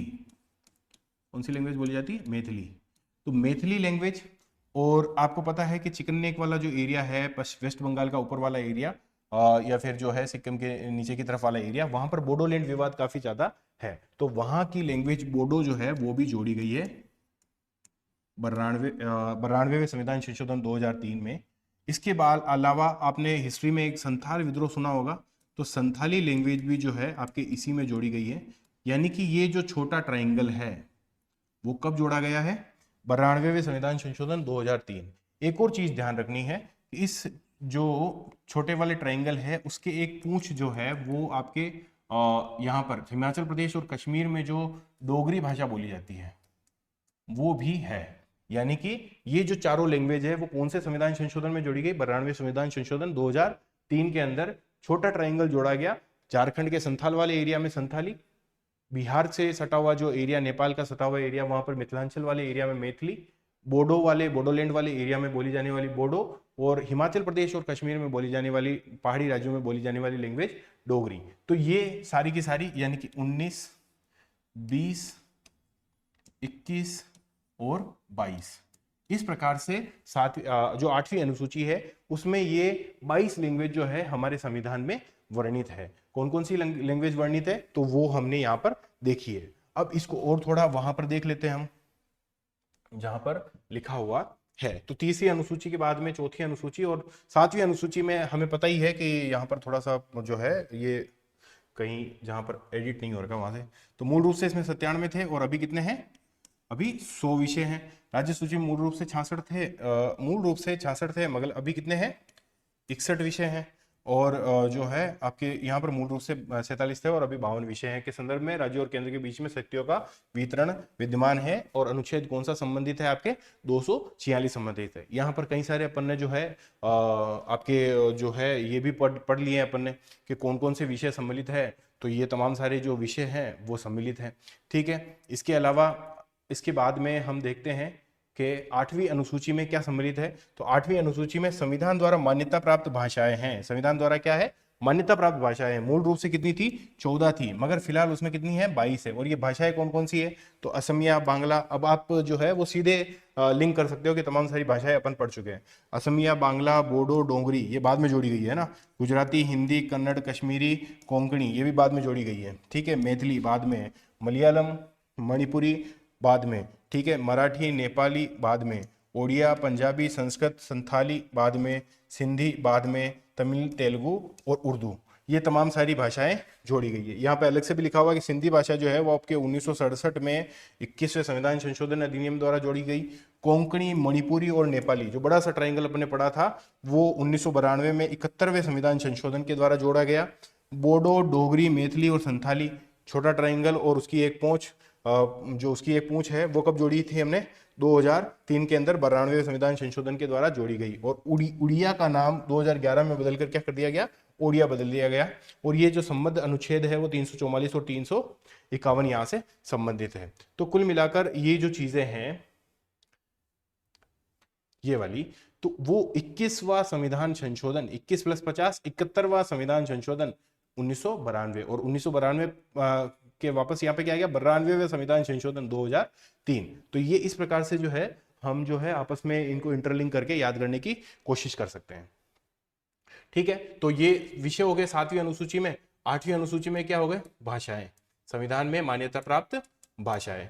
अब 9वीं जो अनुसूची है यहां से तो हम अनुसूचियां ही नई नई जोड़ने लगे थे। यानी कि 9वीं अनुसूची मैंने पहले भी आपको बताया था कि जब हमारा देश आजाद हुआ था तब हमारे यहाँ पर जमींदारी प्रथा काफ़ी हद तक जड़ जमा चुकी थी। आपको पता है कि प्राचीन काल से ही सामंतवाद और राजा रजवाड़े जमींदारों के पास में अच्छी खासी भूमि होती थी। अंग्रेजों ने जो जमींदारी प्रथा लाए थे, महलवाड़ी आपकी जमींदारी और रैयतवाड़ी प्रथा जो लाए थे, उसके तहत जमींदारों को और ज़्यादा उन्होंने मजबूत कर दिया था। तो ये जमींदारी प्रथा के द्वारा मजबूत हुए जमींदार, जब देश स्वतंत्र हुआ तो समाजवादी लक्ष्यों को लेकर गठित हुई नेहरू गवर्नमेंट ने ये चाहा कि जल्द से जल्द भूमि सुधार किए जावे, चकबंदी और हदबंदी के द्वारा भूमि पुनर्वितरण किया जावे, किसी न किसी तरीके से जनता में जो है वो समानता की तरफ कदम बढ़ाया जावे। तो ये इन तमाम सारे भूमि सुधारों की तरफ जैसे ही गवर्नमेंट बढ़ती, तो ये तमाम सारे जमींदार क्या है, न्यायपालिका के पास चले जाते कि भैया आर्टिकल 1931 में जो हमको संपत्ति का अधिकार मिला है, सरकार तो उसे छीनने में आतुर हो रखी है। तो यहाँ पर जो गवर्नमेंट है, जवाहरलाल नेहरू की जो गवर्नमेंट है, उन्होंने जो है प्रथम संविधान संशोधन ही इसी मुद्दे पर लाया था कि ये जो न्यायिक समीक्षा की जाती है ना भूमि सुधार के मुद्दे पर, जमींदारी प्रथा के उन्मूलन वाले मुद्दे पर, इस न्यायिक समीक्षा को किस प्रकार से रोका जाए। तो एक संविधान में एक नई अनुसूची का इजाद किया गया, यानी कि 9वीं अनुसूची का इजाद किया गया। और ये 9वीं अनुसूची जो है वो किन कानूनों से संबंधित थी, वो तमाम सारे कानूनों जो है यहाँ पर डाल दिए जाते थे, जिनमें कि भूमि सुधार या जमींदारी उन्मूलन तमाम सारे प्रावधान सम्मिलित होते थे। और यहाँ पर यह बाध्यता होती थी कि 9वीं अनुसूची में सम्मिलित कानूनों की न्यायपालिका समीक्षा नहीं कर सकेगी। अब जैसे ही यहाँ पर कानून डालने लगे, तो गवर्नमेंट जैसे जैसे चेंज हुई, तो समय के साथ में आप देखोगे कि सरकार जो भी नागरिकों का अधिकार छीनने की कोई भी कानून आती और उन्हें लगता कि ये तो न्यायपालिका में चैलेंज कर दिया जाएगा, तो वहां पर वो क्या करती, उनको उसको जो है 9वीं अनुसूची में डाल दी। तो जैसे ही सरकार ने इस अनुसूची का बेजा फायदा उठाना इस्तेमाल किया, तो उच्चतम न्यायालय ने जो है 2007 के अंदर एक डिसीजन दिया कि भैया इस पर्टिकुलर डेट के बाद में आपको जो है इस पर्टिकुलर डेट के बाद में जितने भी कानून आपने इसके अंदर डाले हैं, उन तमाम सारे कानूनों की क्या होगी, न्यायिक समीक्षा होगी। तो 9वीं जो अनुसूची है उसमें क्या चीजें वर्णित है, 9वीं अनुसूची में आप देखोगे तो ये जो मैंने आपको बताया है वो चीजें वर्णित है कि भूमि सुधार और जमींदारी प्रणाली के उन्मूलन से संबंधित राज्य विधानमंडलों और अन्य मामलों से संबंधित संसद के अधिनियमों, जो कि मूलतः तो 13 ही थे, परंतु बाद में अभी हम देखेंगे, इसकी लिस्ट को भी देखेंगे कि 282 तक हो गए हैं। इस अनुसूची को पहले संविधान संशोधन के द्वारा मूल अधिकारों के उल्लंघन के आधार पर न्यायिक समीक्षा के सम्मिलित कानूनों से बचाने के लिए, किससे बचाने के लिए, इनको न्यायिक जो समीक्षा की जाती है उससे बचाने के लिए, जुडिशियल रिव्यू से बचाने के लिए इस अनुसूची को जोड़ा गया था। तथापि 2007 जो वाद था उसके अंदर उच्चतम न्यायालय ने क्या निर्णय दिया कि 24 अप्रैल 1975, ये 24 अप्रैल 1975 जो डेट है वो इंपॉर्टेंट डेट है कि 24 अप्रैल 1975 के बाद में जितने भी कानून सम्मिलित हुए हैं उनकी न्यायिक समीक्षा, भले ही आप 9वीं अनुसूची में उनको डाल दो, फिर भी उनकी क्या की जा सकती है, न्यायिक समीक्षा की जा सकती है। 31 ख में भी हम जो है इसी अनुसूची के बारे में पढ़ेंगे कि भैया जुडिशियल रिव्यू जो है वो किया जा सकता है 9वीं अनुसूची में मौजूद कानूनों के ऊपर भी। विशेष रूप से आप देखोगे कि 24 अप्रैल 1975 के बाद में जितने भी कानून शामिल किए गए हैं 9वीं अनुसूची में, उसकी न्यायिक समीक्षा की जा सकती है।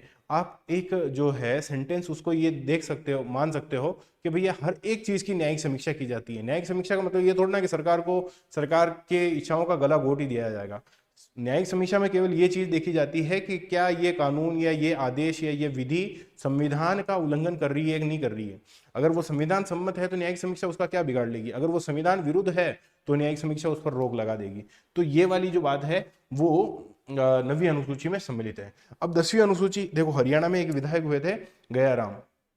तो ये गयाराम जो है वो आप देखोगे कि एक ही दिन के अंदर, एक ही रात के अंदर जो है 2-3 बार इन्होंने पार्टी बदल दी थी। तो आयाराम गयाराम का जो ये मामला हुआ है, उसी के बाद से ऐसे दल बदलू सांसदों और विधायकों को कंट्रोल करने के लिए संविधान में जो है वो एक नई अनुसूची शामिल की गई, जो कि एंटी डिफेक्शन लॉ यानी कि दल बदल कानून से संबंधित होती है।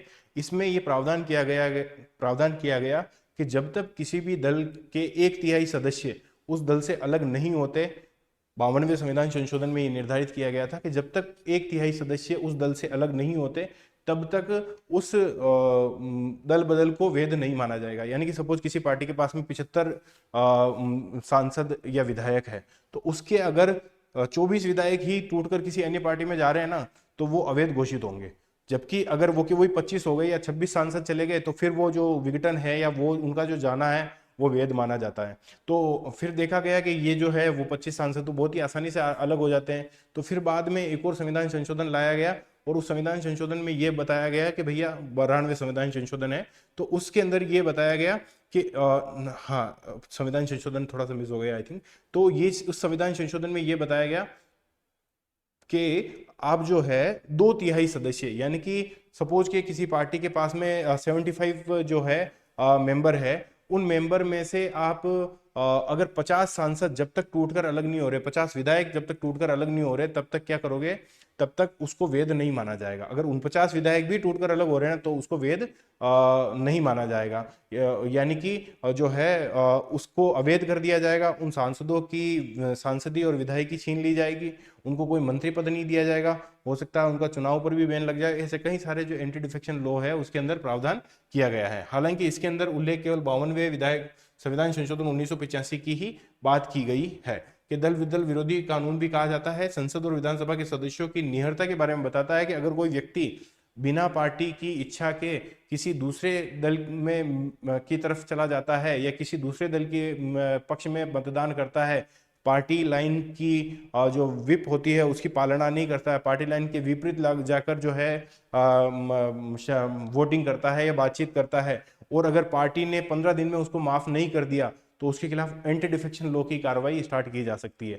और एंटी डिफेक्शन लॉ में अगर उसको 15 दिन के अंदर माफी नहीं दी जाती है तो उसकी सांसदी रद्द हो सकती है, उसको कोई अगली सरकार मंत्री पद पर नहीं बिठा सकती है, हो सकता है उसका चुनाव भी लड़ना रुक जाए। तो ये सब के सब जो है 10वीं अनुसूची में आपको देखने को मिलेगा। तो यहाँ पर जो संबंधित आर्टिकल है वो 102 और 191 है। अब हम 11वीं अनुसूची की बात करते हैं। तो 11वीं जो अनुसूची है या 12वीं जो अनुसूची है, ये दोनों के दोनों महात्मा गांधी जी की ग्रास रूट डेमोक्रेसी, या फिर यूं कहो कि जो धरातल के स्तर पर जो लोकतंत्र है, यानी कि ग्रामीण लोकतंत्र की बात जो महात्मा गांधी जी का जो सपना था, राम राज्य की जो अवधारणा थी गांधी जी की, उसको साकार करने के लिए, विकेंद्रीकरण लोकतंत्र को साकार करने के लिए 11वीं और 12वीं अनुसूची 73वें और 74वें संविधान संशोधन के तहत हमारे संविधान में डाली गई। 73वें संविधान संशोधन के तहत पंचायती राज की भावना, पंचायती राज जो है उसके प्रावधान सम्मिलित किए गए, जिसके आर्टिकल हमने जब संविधान की विशेषताएं पढ़ी थी तब भी पढ़े थे कि आर्टिकल, हालांकि यहाँ पर तो केवल अनुसूची की ही बात की जा रही है, तो 11वीं अनुसूची में किससे संबंधित चीजें वर्णित है, तो पंचायतों से संबंधित शक्तियां, प्राधिकार और जिम्मेदारियां। किन किन तीन चीजों का वर्णन है, powers, authority and responsibilities of Panchayat Raj से संबंधित विषयों का वर्णन है। कितने विषय हैं, 29 विषय हैं का वर्णन है, और इस अनुसूची को 73वें संविधान संशोधन 1992 द्वारा जोड़ा गया। आर्टिकल संबंधित है इससे 243(6). तो कुल मिलाकर ये जो है 11वीं अनुसूची वो पंचायत राज से संबंधित शक्तियां, प्राधिकार और जिम्मेदारियां, उनकी क्या क्या शक्तियां होगी, उनकी क्या क्या अथॉरिटी होगी, उनके पास में क्या क्या पावर्स होगी और क्या क्या उनकी रेस्पॉन्सिबिलिटीज होगी, उनके बारे में किसमें वर्णित है। तमाम सारे विषय 11वीं अनुसूची में 29 विषयों का वर्णन है जो कि पंचायत राज से संबंधित है। इसी प्रकार से 12वीं अनुसूची में नगर पालिका से संबंधित 18 विषय वर्णित है, जो कि उनकी शक्तियों से संबंधित है, जो कि उनके प्राधिकार से संबंधित है, जो कि उनके रेस्पॉन्सिबिलिटी यानी कि जिम्मेदारियों से संबंधित है। इन 18 विषयों को भी 74वें संविधान संशोधन के तहत शामिल किया गया और इससे संबंधित आर्टिकल है 243(ब). इस प्रकार से भारतीय संविधान की 12 की 12 अनुसूचियां एक जो है इनिशियल स्टूडेंट के लिए कंप्लीट होती है।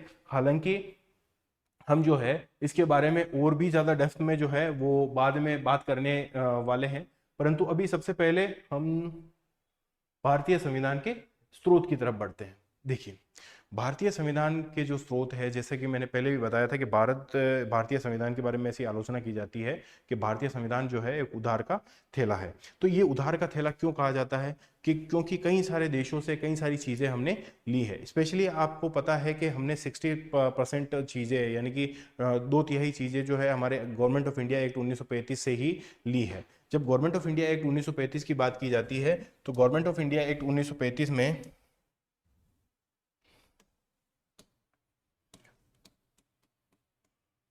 से हमारा जो भी ढांचागत प्रशासन है, वो सारी की सारी चीज़ें देखने को मिलती है। जैसे कि आपके राज्यपाल का पद हुआ, जैसे कि आपकी प्रशासनिक मशीनरी हुई, जैसे कि आपके यहाँ पर संघात्मक व्यवस्था हुई, आपके यहाँ पर न्यायपालिका का ढांचा हुआ, वो तमाम सारी चीज़ें हमें कहाँ से देखने को मिलती है, गवर्नमेंट ऑफ इंडिया एक्ट 1935 के द्वारा 35 के तहत देखने को मिलती है। इसी प्रकार से अगर हम ब्रिटेन की बात करेंगे तो ब्रिटेन से भी कई सारी चीज़ें देखने को मिलती है। स्पेशली आप देखेंगे कि संसदात्मक शासन पद्धति जो है, संसदीय शासन पद्धति, वो देखने को मिलती है।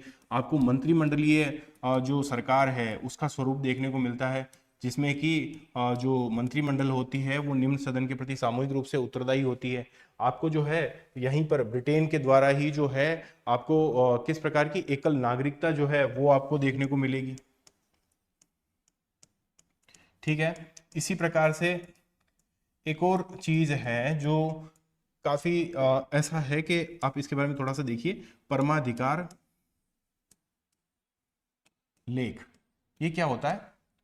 तो ये भी हमने ब्रिटेन से लिया है। ये बेसिकली रिट याचिकाओं के बारे में बात है, परंतु इसका सोर्स जो है वो ब्रिटेन के सम्राट के पास में जो प्राचीन काल में जो अधिकार होते थे कि वो किस प्रकार से न्याय समाज में नैतिकता स्थापना करने के लिए रिट याचिकाओं परमाधिकार लेख का इस्तेमाल करता था। रॉयल जो प्रोरोगेटिव है उसके बारे में यहाँ पर बात की गई है। तो वो भी हमने, यानी कि हमारी रिट याचिकाएं जो है वो भी हमने कहाँ से ली है? आपके ब्रिटेन से ली है। इसके अलावा भी ब्रिटेन से हमने कई सारी चीज़ें ली है। तो वो तमाम सारी चीज़ें और कौन कौन सी हो सकती है?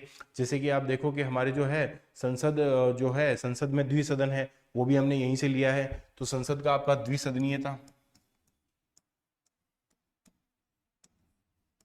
वो हमने यहाँ से लिया है। इसी प्रकार से अगर हम अमेरिका की बात करें तो अमेरिका से हमने क्या क्या लिया है?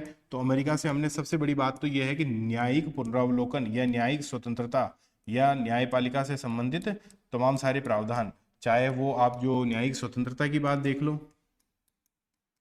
या फिर न्यायिक पुनरावलोकन की बात देख लो।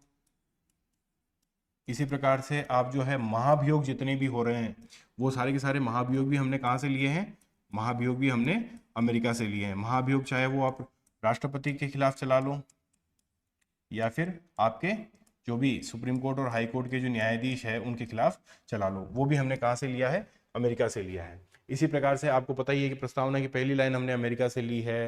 आपके अमेरिका से ही हमने जो है आपके एक संघात्मक ढांचे वाली जो बातें हैं, हालांकि वो तो कनाडा से ली है, परंतु कुछ और भी बातें जो है हमने अमेरिका से ली है। स्पेशली विधि द्वारा शासन, हाँ, विधि ड्यू प्रोसेस ऑफ लॉ जो है, यानी कि विधि की सम्यक प्रक्रिया जो है, विधि की सम्यक प्रक्रिया जो है वो हमने अमेरिका से ली है। इसके अलावा भी अमेरिका से और भी कई सारी चीज़ें ली है। इसके अलावा अगर हम मोटा मोटी और दूसरी चीज़ें देखना चाहें तो आप देख सकते हैं कि जैसे फ्रांस जो है, फ्रांस से हमने गणतंत्र लिया है। आपके जो है तीनों जो शब्द है, स्वतंत्रता, समानता और बंधुता।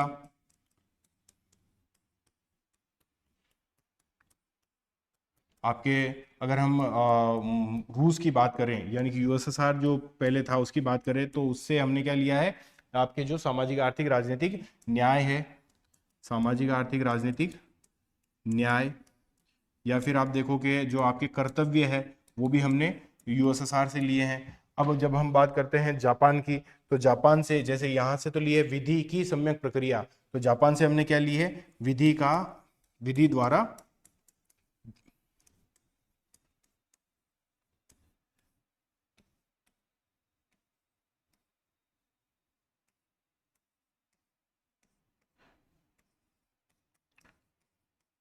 विधि द्वारा शासन। ठीक है, इसके अलावा आप देखो कि जो है हाँ, आप यहाँ पर जब हम देखेंगे कि हमारा उपराष्ट्रपति का जो पद है वो भी हमने अमेरिका से लिया है। उपराष्ट्रपति का जो अमेरिका का पद है और जो भारत का पद है, वो दोनों में एक समानता है और एक असमानता है। एक समानता क्या है? समानता यह है कि भारत का उपराष्ट्रपति भी राष्ट्रपति के बाद में सेकंड नंबर पे आता है, यानी कि जब राष्ट्रपति नहीं होता तो उपराष्ट्रपति उसकी जगह काम करता है। अमेरिका में भी इसी प्रकार से काम करता है।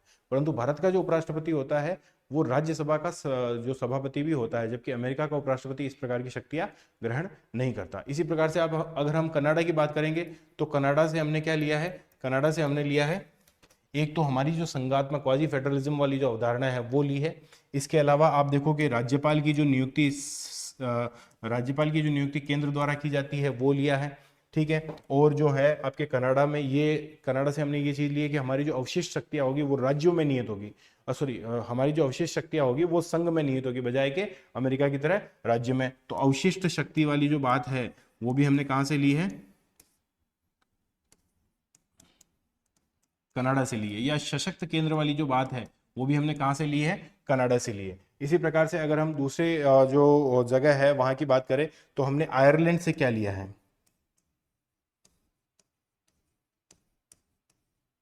तो आयरलैंड से हमने लिया है एक तो डीपीएसपी, ठीक है। इसके अलावा भी जैसे आप देखोगे कि जैसे दक्षिण अफ्रीका से जो है हमने क्या लिया है, दक्षिण अफ्रीका से या जर्मनी से हमने जो है आपातकाल की बातें ली है। तो ये तमाम सारी जो सोर्सेज है उनको जो है एक थोड़ा सा जो है हमने अभी तक पहले जो भी पढ़ा था उससे थोड़ा सा जमा जमा कर पढ़ने की कोशिश करेंगे। जैसे कि यहाँ पर देखो राज्यपाल का जो कार्यालय है, संघीय तंत्र जो है, न्यायपालिका जो है, लोक सेवा आयोग यूपीएससी, आप पढ़ोगे गवर्नमेंट ऑफ इंडिया एक्ट 1919 वहां पर भी जो है जिक्र है, और गवर्नमेंट ऑफ इंडिया 1925 1935 है, वहां पर तो सीधा सीधा उपबंध है, आपातकालीन उपबंध है या प्रशासनिक विवरण है। वो तमाम सारी चीजें 2/3 भाग ऑफ संविधान या 250 आर्टिकल 395 में से वो कहां से हमें प्रतीत होते हैं, article government of India act 1935 से। ब्रिटेन के संविधान में जैसा कि मैंने आपको बताया संसद की संसदीय शासन, अच्छा ये देखो रूल ऑफ लॉ, तो लॉ का शासन होगा। हमारे भारत में किसका शासन है, रूल ऑफ लॉ है। किसी एक व्यक्ति का, किसी एक जो है राजा महाराजा किसी का उसका राज नहीं है, हमारे यहाँ पर किसका राज है, लॉ ऑफ मतलब रूल ऑफ लॉ है, लॉ का शासन है, ठीक है, विधि का शासन है, ठीक है। हमारी जो विधायी प्रक्रिया है, एकल नागरिकता, मंत्रिमंडलीय प्रक्रिया है, परमाधिकार लेख, रिट याचिकाएं जितनी भी है वो सब कुछ हमने कहाँ से लिए, ब्रिटेन के संविधान से। संसदीय विशेषाधिकार जो है, संसदीय विशेषाधिकार यानी कि सांसद जो होते हैं उनके कुछ सामूहिक अधिकार होते हैं, कुछ व्यक्तिगत अधिकार होते हैं जो आर्टिकल आपके 105 में देखने को मिलते हैं। तो वो संसदीय विशेषाधिकार भी हमने कहाँ से लिए हैं, आपके ब्रिटेन से ली है। द्विसदनीयता अपन देख ली कि हमारे यहाँ पर भी जो है द्विसदनीयता राज्यसभा और लोकसभा होती है, तो ये हमने कहाँ से ली है, तो ये भी हमने ब्रिटेन से ली है, क्योंकि ब्रिटेन में भी वहां पर जो है वो 2 सदन होते हैं, ठीक है, उच्च सदन और निम्न सदन, ठीक है। इसी प्रकार से संयुक्त राज्य अमेरिका से हमने मूल अधिकार, ये तो भूल गए अपन, तो फंडामेंटल राइट जो है वो हमने कहाँ से लिए हैं, संयुक्त राज्य अमेरिका से लिए है। न्यायपालिका की स्वतंत्रता है, न्यायिक पुनरावलोकन, उपराष्ट्रपति का पद, ये तो बहुत बता ही दिया मैंने आपको, ठीक है। उच्च न्यायालय और न्यायाधीशों को पद से हटाया जाना या राष्ट्रपति पर महाभियोग, तो महाभियोग वाला जो शब्द है वो प्रस्तावना की प्रथम पंक्ति है वो, और विधि की सम्यक प्रक्रिया, विधि द्वारा जो स्थापित प्रक्रिया है वो तो जापान से ली है, जबकि विधि की सम्यक प्रक्रिया हमने कहां से ली है, अमेरिका से ली है। आयरलैंड की जब बात करते हैं तो आयरलैंड में नीति निर्देशक तत्व तो बता दिया। अब यहां पर एक शब्द देखो आप, राष्ट्रपति की निर्वाचन पद्धति। राष्ट्रपति की निर्वाचन पद्धति कैसे होती है, एकल संक्रमणीय जो मत पद्धति होती है, आनुपातिक प्रतिनिधित्व वाली एकल संक्रमणीय मत पद्धति, वो हमने कहां से ली है, वो हमने आयरलैंड से ली है। अब राष्ट्रपति बन गए साहब, तो राष्ट्रपति, आपको पता होगा कि राष्ट्रपति जो है आपके राज्यसभा में कुछ सदस्यों को नामांकित करते हैं, 12 सदस्यों को नामांकित करते हैं। तो जैसे ही राष्ट्रपति बना तो वो जो नामांकन जो करने की शक्ति है या वो जो प्रक्रिया है वो भी हमने कहां से ली है, वो भी हमने आयरलैंड से ली है। तो इन दोनों को इस तरीके से इंटर रिलेट करके याद करो कि राष्ट्रपति के निर्वाचन की पद्धति भी आयरलैंड से ली है, और राष्ट्रपति के द्वारा जो देखो, एक तो राज्यसभा के सदस्यों को निर्वाचन होता है, निर्वाचन को छोड़ दो, जो नामांकन जो कि राष्ट्रपति खुद करता है उसका हमने कहां से लिया है, तो वो लिया है हमने आयरलैंड से। राज्यसभा के सदस्यों का नामांकन, वहां पर जब एग्जामिनर पूछेगा तो इन सारी ये वाली चीजें जो है वो थोड़ी सी मुश्किल होती है, तो हमको इंटर रिलेट करके याद करना है कि जहां से हमने राष्ट्रपति की निर्वाचन पद्धति पढ़ी है, तो राष्ट्रपति के द्वारा जो नामांकन किया जाता है राज्यसभा में 12 सदस्यों का, जो खेल आपके जो है और दूसरे जितने भी विज्ञान और साहित्य के क्षेत्र में प्रबुद्ध लोग जो होते हैं उनका जो नामांकन किया जाता है, वो भी हमने कहां से लिया है, आयरलैंड से लिया है। इसी प्रकार से कनाडा में सशक्त केंद्र वाली संघीय व्यवस्था, अवशिष्ट शक्तियां केंद्र में निहित होना, केंद्र के द्वारा राज्यपालों की नियुक्ति और उच्चतम न्यायालयों की परामर्शी न्याय निर्णय, इस प्रकार के जो शब्द है उनको थोड़ा सा हमें अच्छे से पकड़ के रखना है कि राष्ट्रपति जब भी कोई मामले में संवैधानिक या विधि का प्रश्न निहित होता है या कोई दुविधा होती है, संविधान पूर्व समझौते की बात होती है, तो वो सुप्रीम कोर्ट से परामर्श ले सकता है। तो ये जो परामर्श आर्टिकल 143 के तहत जो लिया जाता है, वो परामर्शी न्याय निर्णय भी हमने कहाँ से लिया है, कनाडा से लिया है। यानी कि राष्ट्रपति जो परामर्श लेता है न्यायपालिका से, कार्यपालिका जो परामर्श लेती है न्यायपालिका से, वो हमने कहां से लिया है, उच्चतम न्यायालय के मतलब परामर्शी न्याय निर्णय जो कनाडा से लिया है। अच्छा, ऑस्ट्रेलिया जब जिक्र आता है तो ऑस्ट्रेलिया का जिक्र आने पर एक ट्रिक याद रखनी है कि संगम, जहां पर सब कुछ मिल जाता है वहीं पर ऑस्ट्रेलिया जो है वो सारी सारी चीजें हमने कहां से लिए, मिलन वाली सारी की सारी चीजें ऑस्ट्रेलिया से लिए। चाहे आप संघीय सूची और केंद्र राज्य सूची का मिलन कहां पर होता है, समवर्ती सूची, तो वो हमने ऑस्ट्रेलिया से लिए।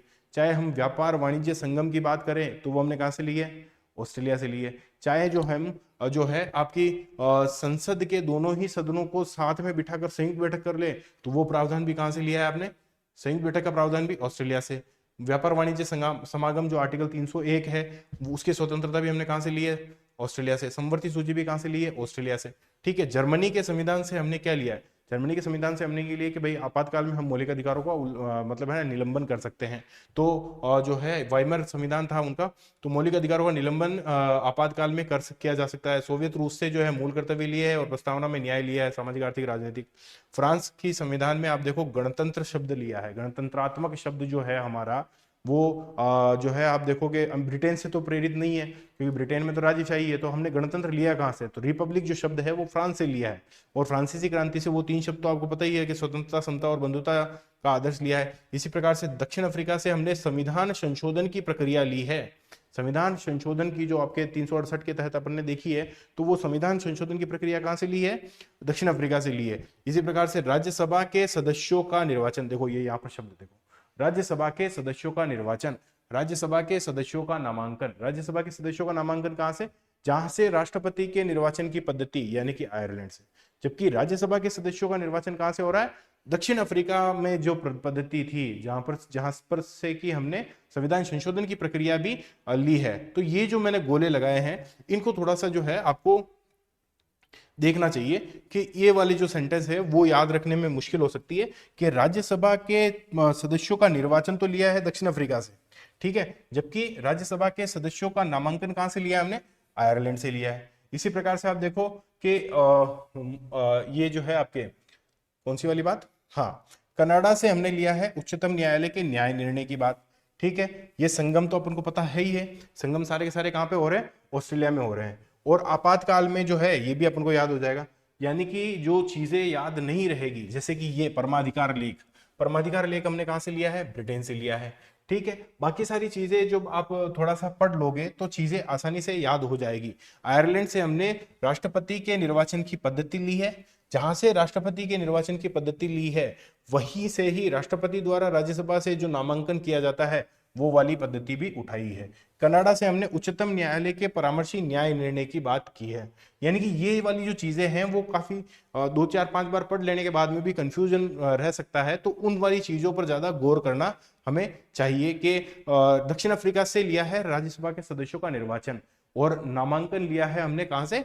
आयरलैंड से। ठीक है, जहां से कि राष्ट्रपति के निर्वाचन की पद्धति भी ली थी। कनाडा से हमने न्याय निर्णय की बात की है और परमाधिकार लेख बात की है हमने ब्रिटेन से। तो ये इस प्रकार से भारतीय संविधान की जो, और ये तो इजी ही है वैसे, आपने बाद में भी पढ़ेंगे कि जापान में जो है विधि द्वारा शासन की बात की गई है और यहाँ पर विधि की सम्यक प्रक्रिया की बात की है, जो अपन मेनका गांधी बाद में और विस्तार से भी पढ़ेंगे।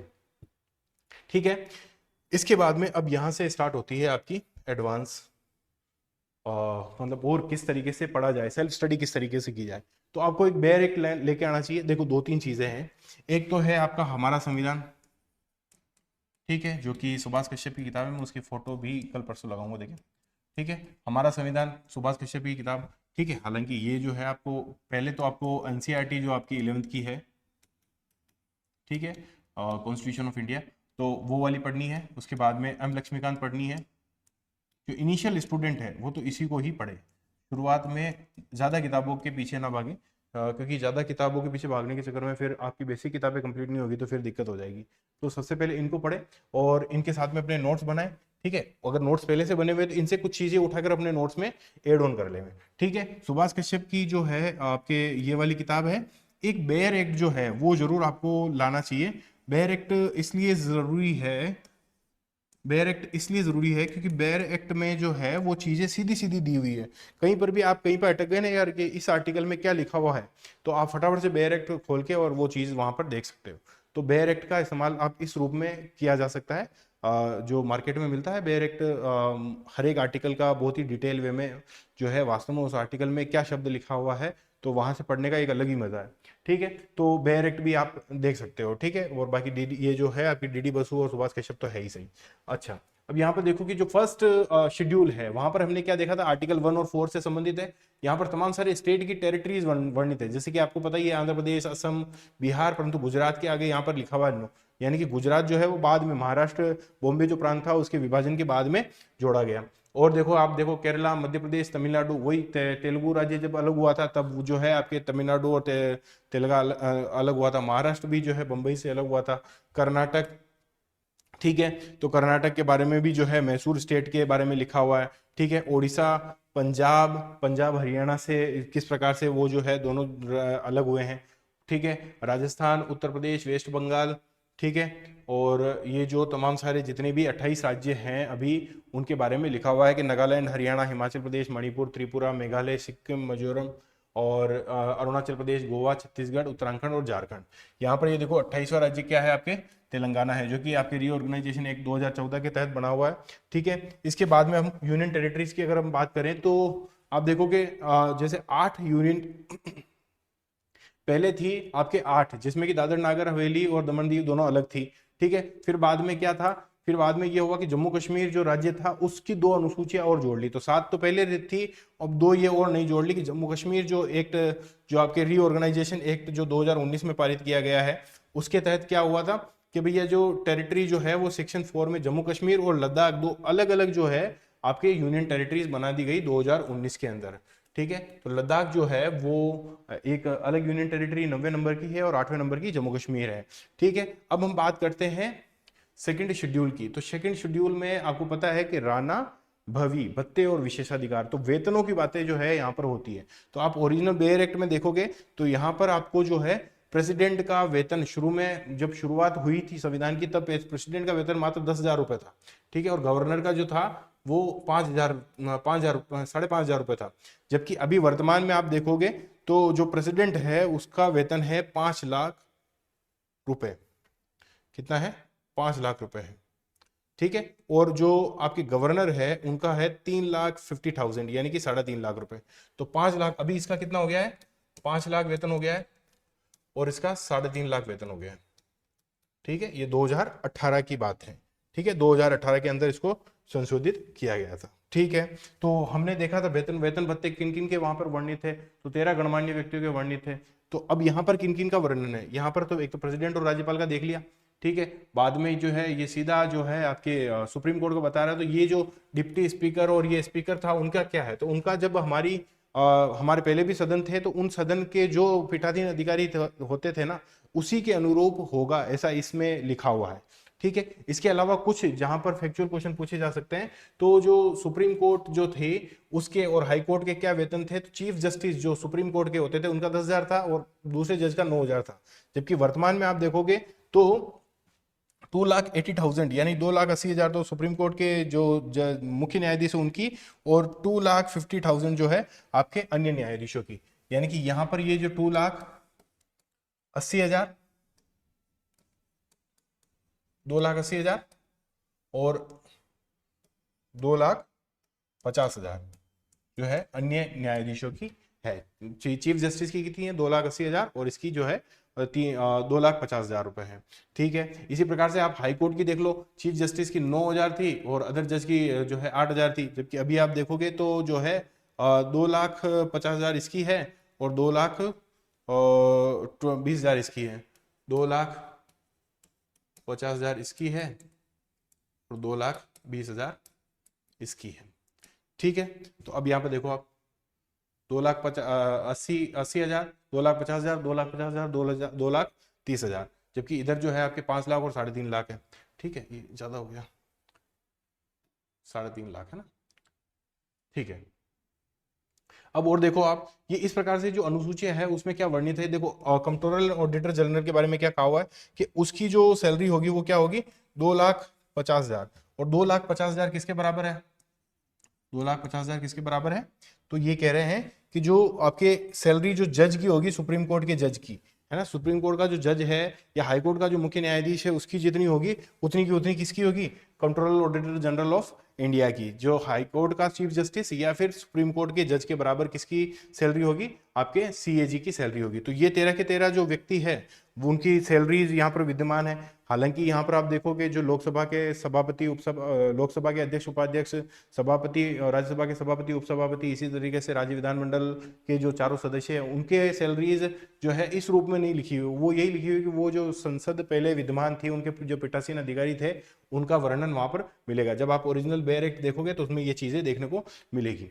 अब यहाँ पर हम दूसरी अनुसूची की तरफ बढ़ते हैं। तो तीसरी अनुसूची हमने क्या पढ़ा था, राणा भवी स शपथ। तो शपथ क्या वर्णित है, जैसे क्या है कि पीटी में क्वेश्चन उठा के पूछ ले कि भैया वो जो शपथ है वो किसकी दिलाई जाती है, पद की दिलाई जाती है, गोपनीयता की दिलाई जाती है।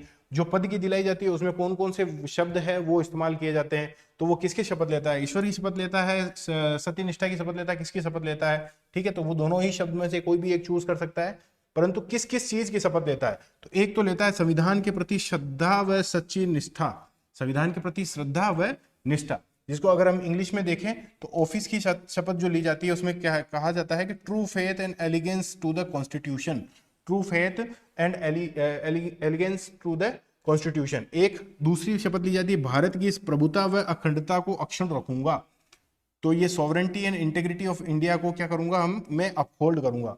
तो मैं ईश्वर की शपथ लेता हूं कि मैं विधि द्वारा स्थापित भारत के संविधान, विधि द्वारा स्थापित, देखो यहां पर जो शब्द है, आप तमाम सारे जो शब्द है वो ये देखो विधि द्वारा स्थापित, मतलब मूल रूप में हमारे यहाँ पर कौन सी थी, विधि द्वारा स्थापित प्रक्रिया, यानी कि ब्रिटेन की जो प्रक्रिया है वो थी विधि की प्रक्रिया। फिर बाद में मेनका गांधी वाद के तहत जो है हमारे यहाँ पर आई, वो मूलतः अमेरिका मूल की मतलब है बात थी। तो विधि द्वारा स्थापित भारत के संविधान के प्रति सच्ची निष्ठा रखूंगा, और मैं संघ के मंत्री, ये मंत्री है तो संघ के मंत्री के रूप में अपने कर्तव्यों का शुद्ध श्रद्धा पूर्वक एवं शुद्ध अंतःकरण से निर्वहन करूंगा। तो ये तीसरा शब्द है, संविधान के प्रति सच्ची निष्ठा और सच्ची श्रद्धा व निष्ठा, भारत की प्रभुता व अखंडता के अक्षुण्ण रखूंगा, और श्रद्धा पूर्वक व शुद्ध अंतःकरण से निर्वहन करूंगा। और बिना किसी, देखो यहां पर कौन कौन सी बातें लिखी हुई है वो देखो, कि बिना में भय और पक्षपात, ना तो भय रखूंगा ना पक्षपात, ना अनुराग ना द्वेष, मैं भय पक्षपात अनुराग द्वेष के बिना सभी लोगों के साथ में प्रति संविधान की विधि के अनुसार न्याय करूंगा। तो मैं बिना किसी भय व पक्षपात के, अनुराग व द्वेष के न्याय करूंगा। ये चार बातें जो है वो पद की शपथ के तहत वर्णित है। पहली बात कि भैया संविधान के प्रति निष्ठा, श्रद्धा व निष्ठा, भारत की प्रभुता व अखंडता, श्रद्धा पूर्वक शुद्ध अंतःकरण से कर्तव्यों का निर्वहन करूंगा, और बिना भय पक्षपात अनुराग द्वेष के बिना न्याय करूंगा संविधान और विधि के अनुसार, यानी कि accordance to the constitution and without fear and favour, affection and ill will. ठीक है, affection and ill will, secrecy, हाँ फ्रॉम द ओथ ऑफ, अच्छा ये तो सिंसियर, इसी गोपनीयता की, सीक्रेसी की जो शपथ है उस वाली लाइन आ गई है। तो ये तो पद की शपथ में ये चारों चीजें जो है वो, अब इन चारों में से कोई भी जो है एक चीज वहां पे ऑप्शन में डालकर जो है वो आपसे पूछ लेगा, ठीक है, या फिर चार की जगह कोई पांचवी चीज डाल देगा और एक चीज हटा देगा कि निम्न में से किसकी शपथ पद की शपथ के तहत नहीं ली जाती। इसी प्रकार से आप देखो संघ के मंत्री की गोपनीयता की शपथ में क्या क्या वर्णित है, मैं अमुक विषयों की सत्यनिष्ठा की शपथ लेता हूं कि इस विषय जो विषय संघ मंत्री के रूप में मेरे विचार में लाया जाएगा उसे मैं किसी भी व्यक्ति के समक्ष, मेरे विचार में लाया जाएगा उसे अथवा मुझे ज्ञात होगा उसे मैं किसी भी व्यक्ति या व्यक्तियों को तब तक के सिवाय जब तक कि मंत्री के रूप में अपने कर्तव्यों के सम्यक निर्वहन के लिए ऐसा करना अपेक्षित ना हो। भैया जो भी विषय मेरे ध्यान में आए हैं वो तब तक, जब तक कि मंत्री के रूप में मेरा कर्तव्य था कि भैया मैं इसको शेयर करूं, तब तक मैं उस विषय को किसी भी व्यक्ति या व्यक्तियों के समूह से शेयर नहीं करूंगा।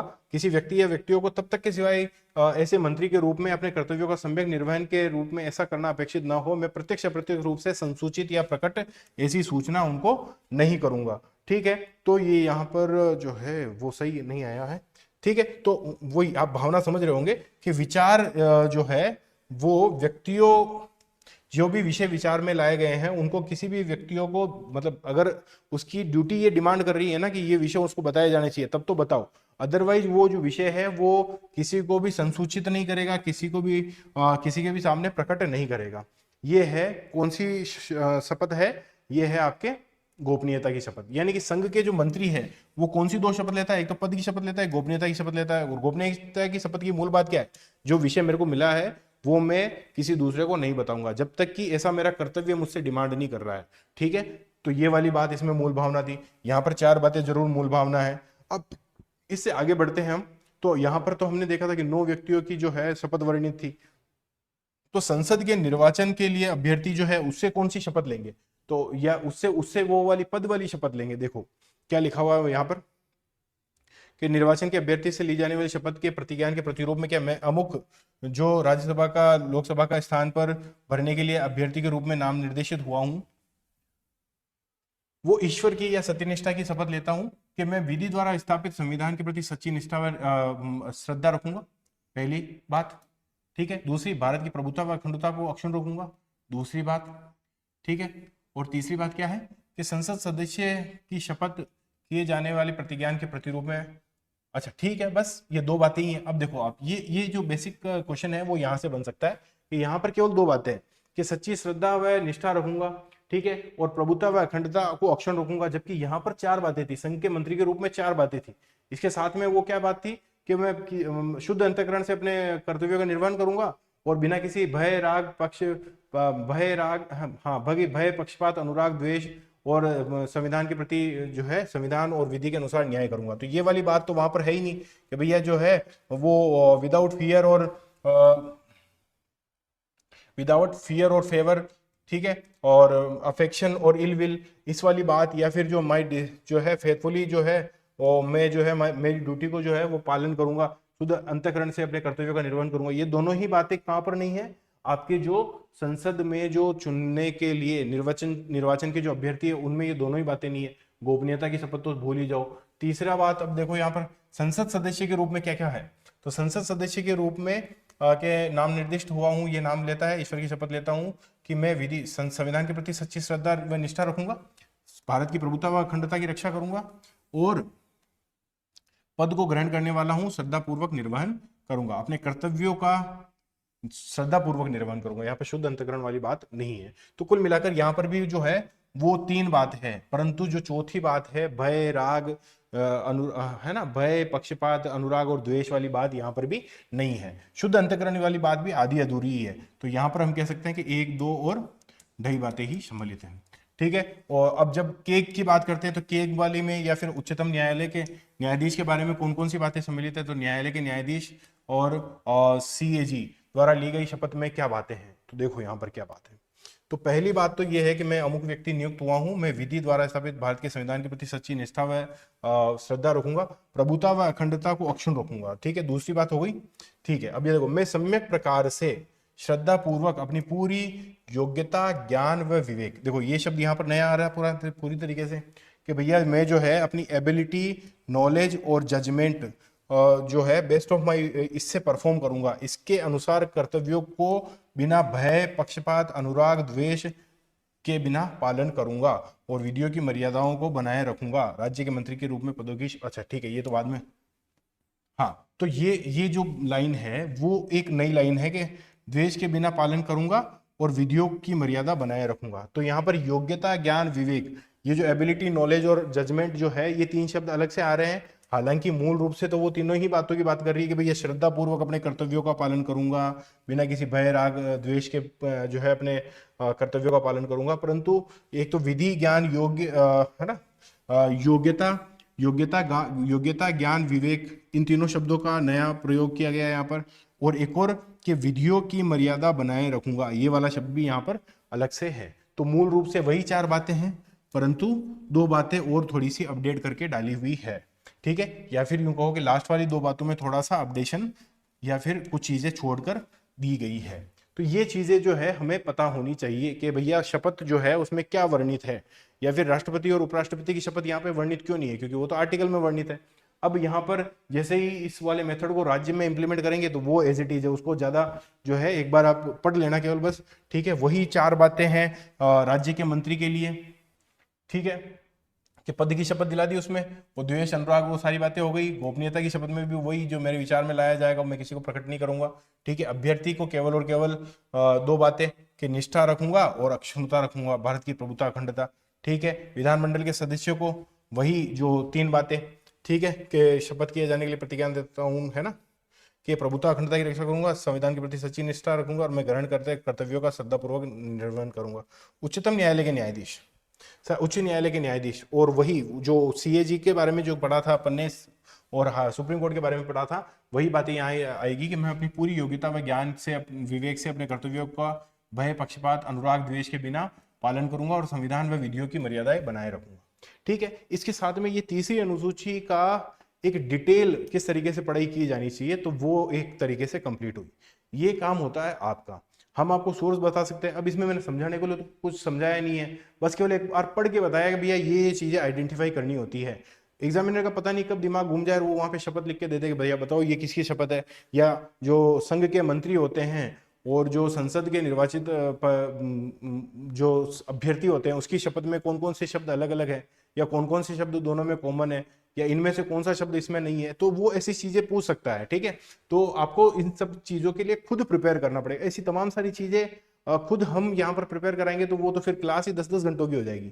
ठीक है, तो मैं आपको दिशा निर्देशित कर रहा हूँ कि आप इस दिशा में भी काम कर सकते हो। जैसे कि आप चौथी अनुसूची की बात देखो, तो चौथी अनुसूची में राज्यसभा की सीटों का आवंटन है। मेरे पास में क्या है कि ये जो बेयर एक्ट है वो थोड़ा पुराना था, तो आंध्र प्रदेश के पास में 18 सीटें थी, परंतु बाद में आपको पता है कि आंध्र प्रदेश दो भागों में बट गया है, तो आंध्र प्रदेश के पास में 11 और तमिलनाडु के पास में 18 हो गई है। परंतु हमें किस तरीके से पढ़ना है, हमें इस तरीके से पढ़ना है कि सबसे ज्यादा सीटें किसके पास में है, तो सबसे ज्यादा सीटें आपके उत्तर प्रदेश, तो एक नंबर यहाँ पर लगा दिया। दूसरे नंबर में सबसे ज्यादा सीटें किसके पास में, तो दूसरे नंबर में सबसे ज्यादा सीटें महाराष्ट्र के पास में, तो यहाँ पे 2 नंबर लगा दिया। तीसरे नंबर पर आपके तमिलनाडु में, तो यहाँ पे 3 नंबर लगा दिया। अब और क्या देख सकते हैं, हम ये देख सकते हैं कि असम जो है उसके पास में 7 जितने भी सिस्टर्स है, असम के पास में मतलब वो जो नॉर्थ ईस्ट है वहां पर 7 सिस्टर है, सिक्किम को छोड़ दो वो सबकी सब 7 सिस्टर कहलाती है।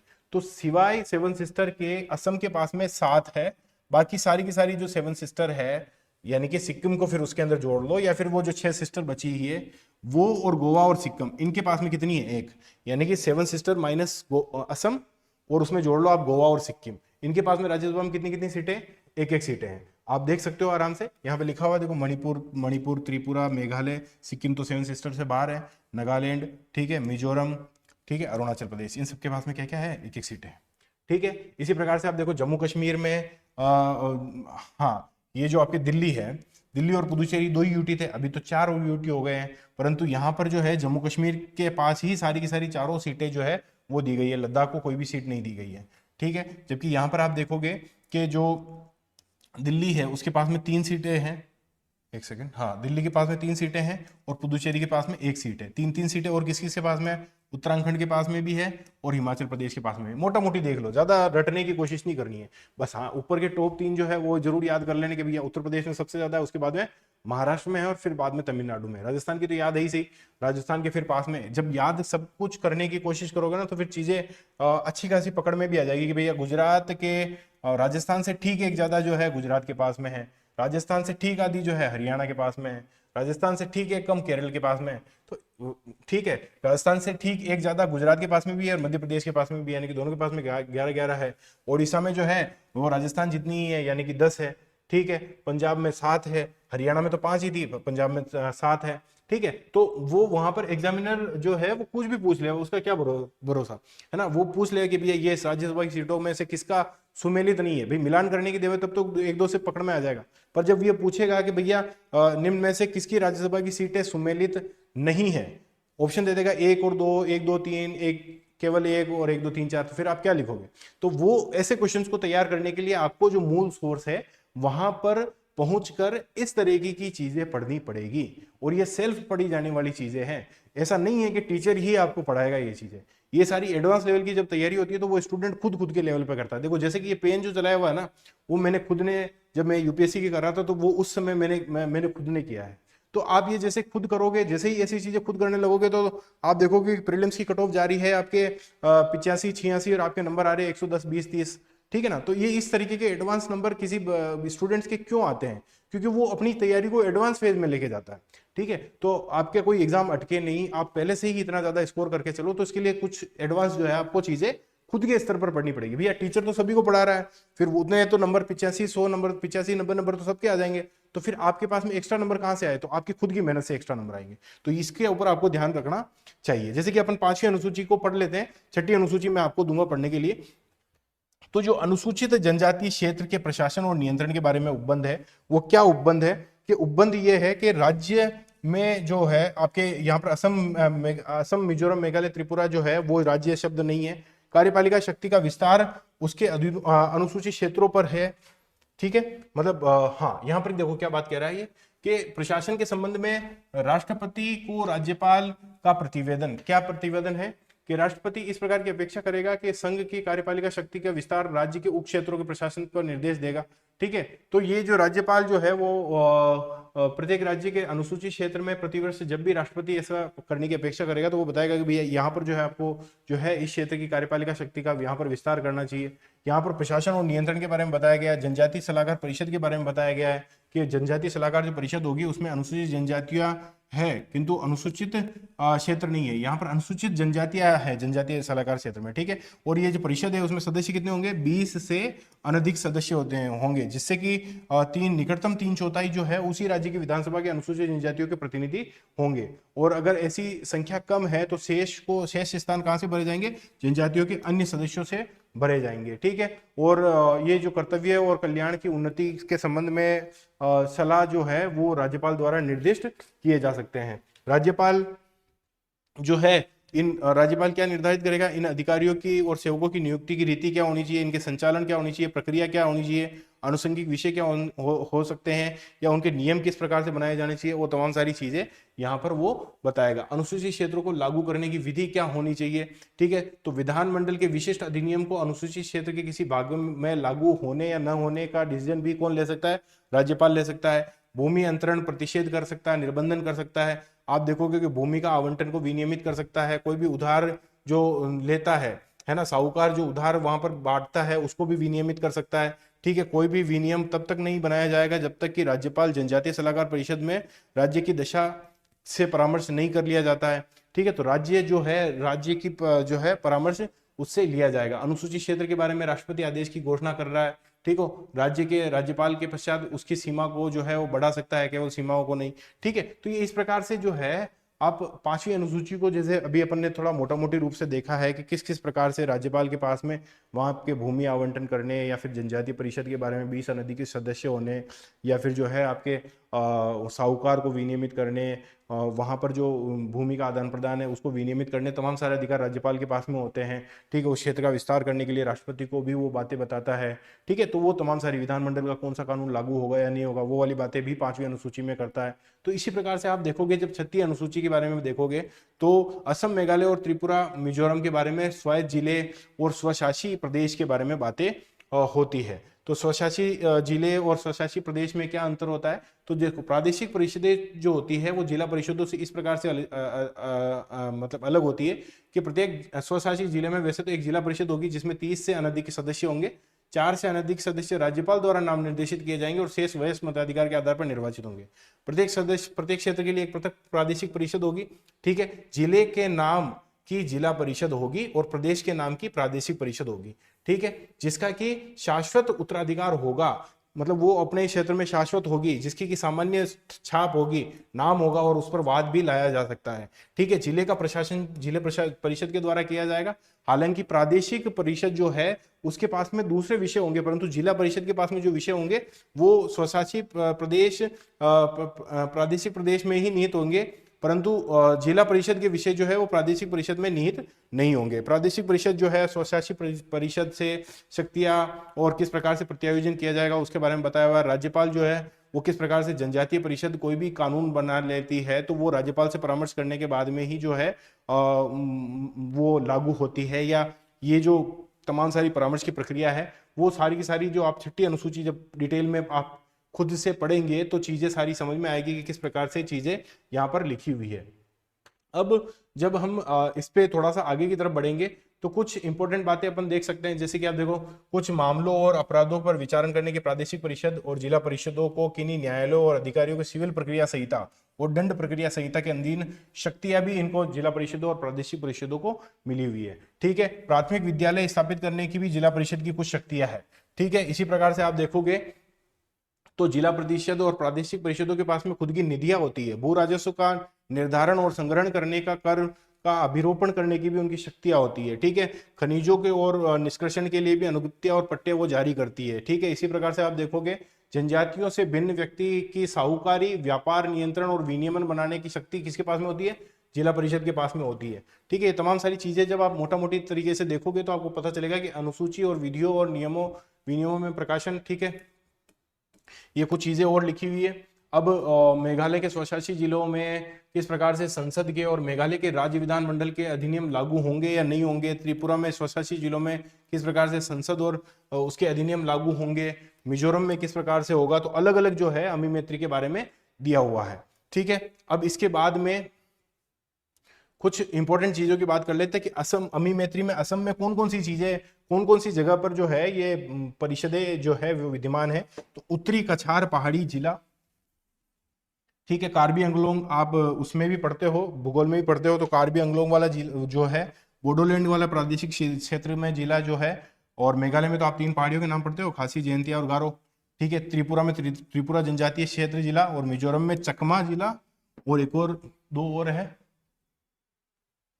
ये तो पढ़ लिया अपन ने। असम में 3, कछार, कार्बी अंगलोंग, बोडोलैंड, खासी, जयंतिया, गारो, त्रिपुरा, चकमा, और यहाँ पर क्या है, मारा और लई। तो कौन कौन सी है, मारा, लई और चकमा, मारा, लई, चकमा। ठीक है, किसको चकमा दे रही है, मारा, लई को चकमा दे रही है। ठीक है, तो ये जो है आपकी 6ठी अनुसूची हो गई। अब 7वीं अनुसूची, वैसे तो मेरा तो मानस ये था कि 7वीं अनुसूची के सारे विषय डिस्कस किए जावे, परंतु मुझे ऐसा लग रहा है कि क्लास जो है वो काफी लंबी हो गई है। फिर भी एक कोशिश और की जा सकती है आपके साथ में मिलकर, अगर आप बोर नहीं हो रहे हो तो।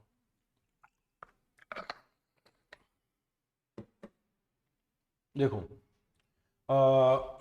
संघ सूची में कौन कौन से विषय हो सकते हैं, तो जो निशान लगे लगे हुए हैं वो पढ़ लेते हैं। छावनी क्षेत्र में जो भी चीजें हो रही है वो सारी संघ सूची में। ये देखो, अग्नायुद्ध, गोला बारूद, विस्फोटक, केंद्रीय आसूचना ब्यूरो और सीबीआई जो भी है आपकी, वो भी किसकी विषय है, आपके केंद्र के विषय हैं।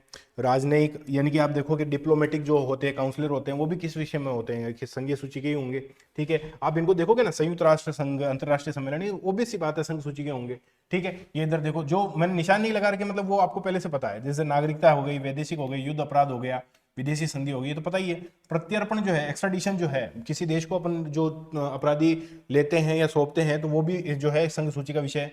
ठीक है, उत्प्रवासन, निष्कासन, ये मतलब जो निशान लगाए हुए हैं, तो वो है जो हमें याद नहीं रहते, तो अपन केवल उन्हीं उन्हीं को पढ़ रहे हैं, ताकि आपको पता लगे कि अच्छा ये विषय भी संघ सूची में शामिल है। भारत से बाहर की अगर आप तीर्थ यात्रा कर रहे हो, हज वज जो भी कर रहे हो, ठीक है, खुले समुद्र आकाश में दस्युता स्थल और खुले समुद्र और आकाश में राष्ट्र में जो अपराध होते हैं, ठीक है, जो आपको पता है कि यमन और वहां पर ये जो है हिंद महासागर, सॉरी अरब सागर के अंदर जो है समुद्री दस्युता के भी काफी सारे एग्जाम्पल मिलते हैं। ऐसे राजमार्ग जो संसद द्वारा बनाई गई विधियों के अधीन राष्ट्रीय राजमार्ग घोषित किए गए हैं, वो भी संघ सूची के विषय है। ठीक है, राष्ट्रीय जलमार्ग भी संघ सूची के विषय है। प्रकाश स्तंभ है ना, तो जितने भी वायुपोत और वायुयान की सुरक्षा के लिए जो व्यवस्था की गई, वो भी संघ सूची के मतलब सब्जेक्ट है। ऐसे पतन, अच्छा देखो, अपने यहाँ पे पोत परिवहन अपन ने पहले ही पढ़ लिया, मतलब कहने का मतलब जो छोड़ रहा हूं मैं वो अपन पहले से पढ़ चुके हैं, या आप कर ही लोगे। ठीक है ना, तो मैं दूसरे विषयों की चर्चा कर रहा हूँ। ठीक है, तो ऐसे पतन जो कि अधीन महापतन घोषित किए गए हैं। नाविक और समुद्री अस्पताल जो भी है, वो भी संघीय सूची के विषय हैं। ठीक है, अब देखो, देशी राज्यों के शासकों की जो संपदा थी, या प्रतिपाल्य अधिकारिणी, यानी कि जो court of ward for estate rulers और इंडियन स्टेट थे, वो भी संघ सूची के विषय थे। विनिमय पत्र, चेक, वचन पत्र और वैसी अन्य लिखते, ठीक है, तो जो भी बिल ऑफ एक्सचेंज है, चेक, प्रोमिसेस, नोट है, अदर में इंस्ट्रूमेंट है, वो सबके सब संघ सूची के विषय हैं। ठीक है, बाटों मापकों के मानकों को नियुक्त करना, ये आपने पढ़ा था, तो संघ सूची का विषय है ये। वे उद्योग जो संसद की विधि द्वारा स्थापित है। तेल व खनिज तेल क्षेत्रों की संपत्ति के क्षेत्र, खतरनाक ज्वलनशील क्षेत्र, खानों और विनियमन, खनिजों और संघ के नियंत्रण के अधीन। ठीक है, अंतर्राज्यीय नदियों के बारे में बात की गई है। राज्य के सागर खंड और मछली पकड़ना की बात की गई है। संघ के अभिकरणों और नमक का विनिर्माण की बात की गई है। अफीम की खेती भी संघ का कानून है, क्योंकि ये वही हो गया, ड्रग्स वाली बातें हो गई।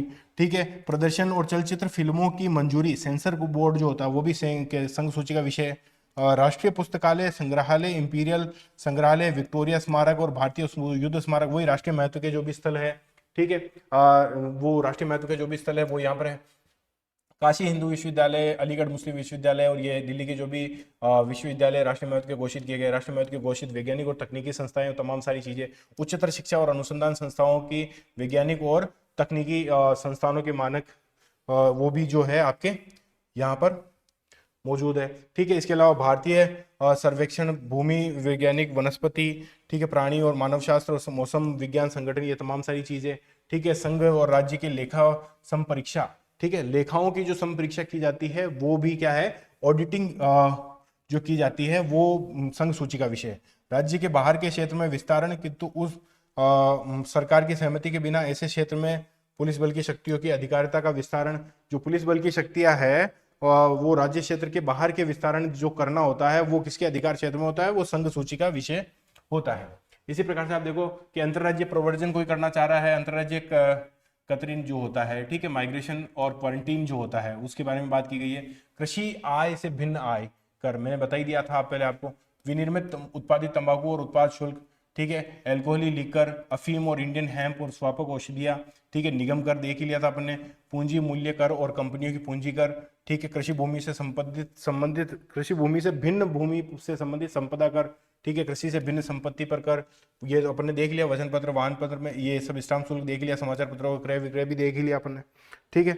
अब और इधर देख लो, कोई भी विषय जो सूची 2 और सूची 3 में शामिल नहीं है, ऐसा विषय कोई ऐसा कर आता है जो वो सूचियों में उल्लेखित नहीं है, तो वो भी सारे के सारे किसमें सम्मिलित होंगे, यहाँ पर सम्मिलित होंगे। हालांकि देखो यहाँ पर 97 ही लिखा हुआ, तो ये मूल रूप से 97 थे। जब बाद में चीजें जुड़ती है तो ऐसे 92 है, ऐसे चीजें जुड़ जाती है, ठीक है। तो इस प्रकार से जो है ये चीजें हो जाती है।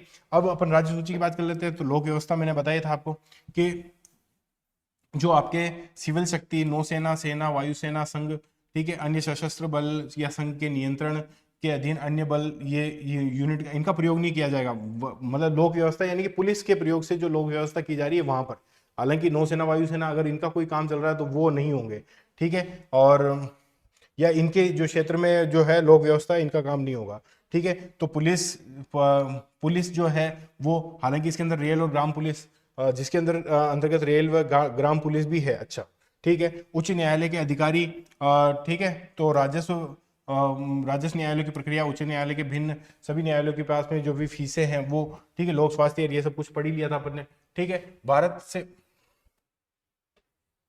ये अच्छा वही है क्या, ठीक है। भारत से बाहर के स्थलों पर तीर्थ स्थलों से भिन्न अगर तीर्थ यात्राएं हैं, मतलब वही यहाँ पे कुंभ वुम्भ में जाओ आप तो, ठीक है, मादक लिकर की बात कर रहा है, ठीक है, मतलब शराब जो है वो आपको पता ही है कि स्टेट रेवेन्यू का कितना बड़ा सोर्स है। निशक्त और नियोजन अयोग्य व्यक्तियों की सहायता करना, शवों को गाड़ना और कब्रिस्तान, जब अपन जो है आपकी पंचायत राज और नगरपालिका पढ़ेंगे तब वहां पर ये सारे के सारे सब्जेक्ट जो है आपको देखने को मिल जाएंगे, इसीलिए वो राज्य सूची के विषय है, ठीक है।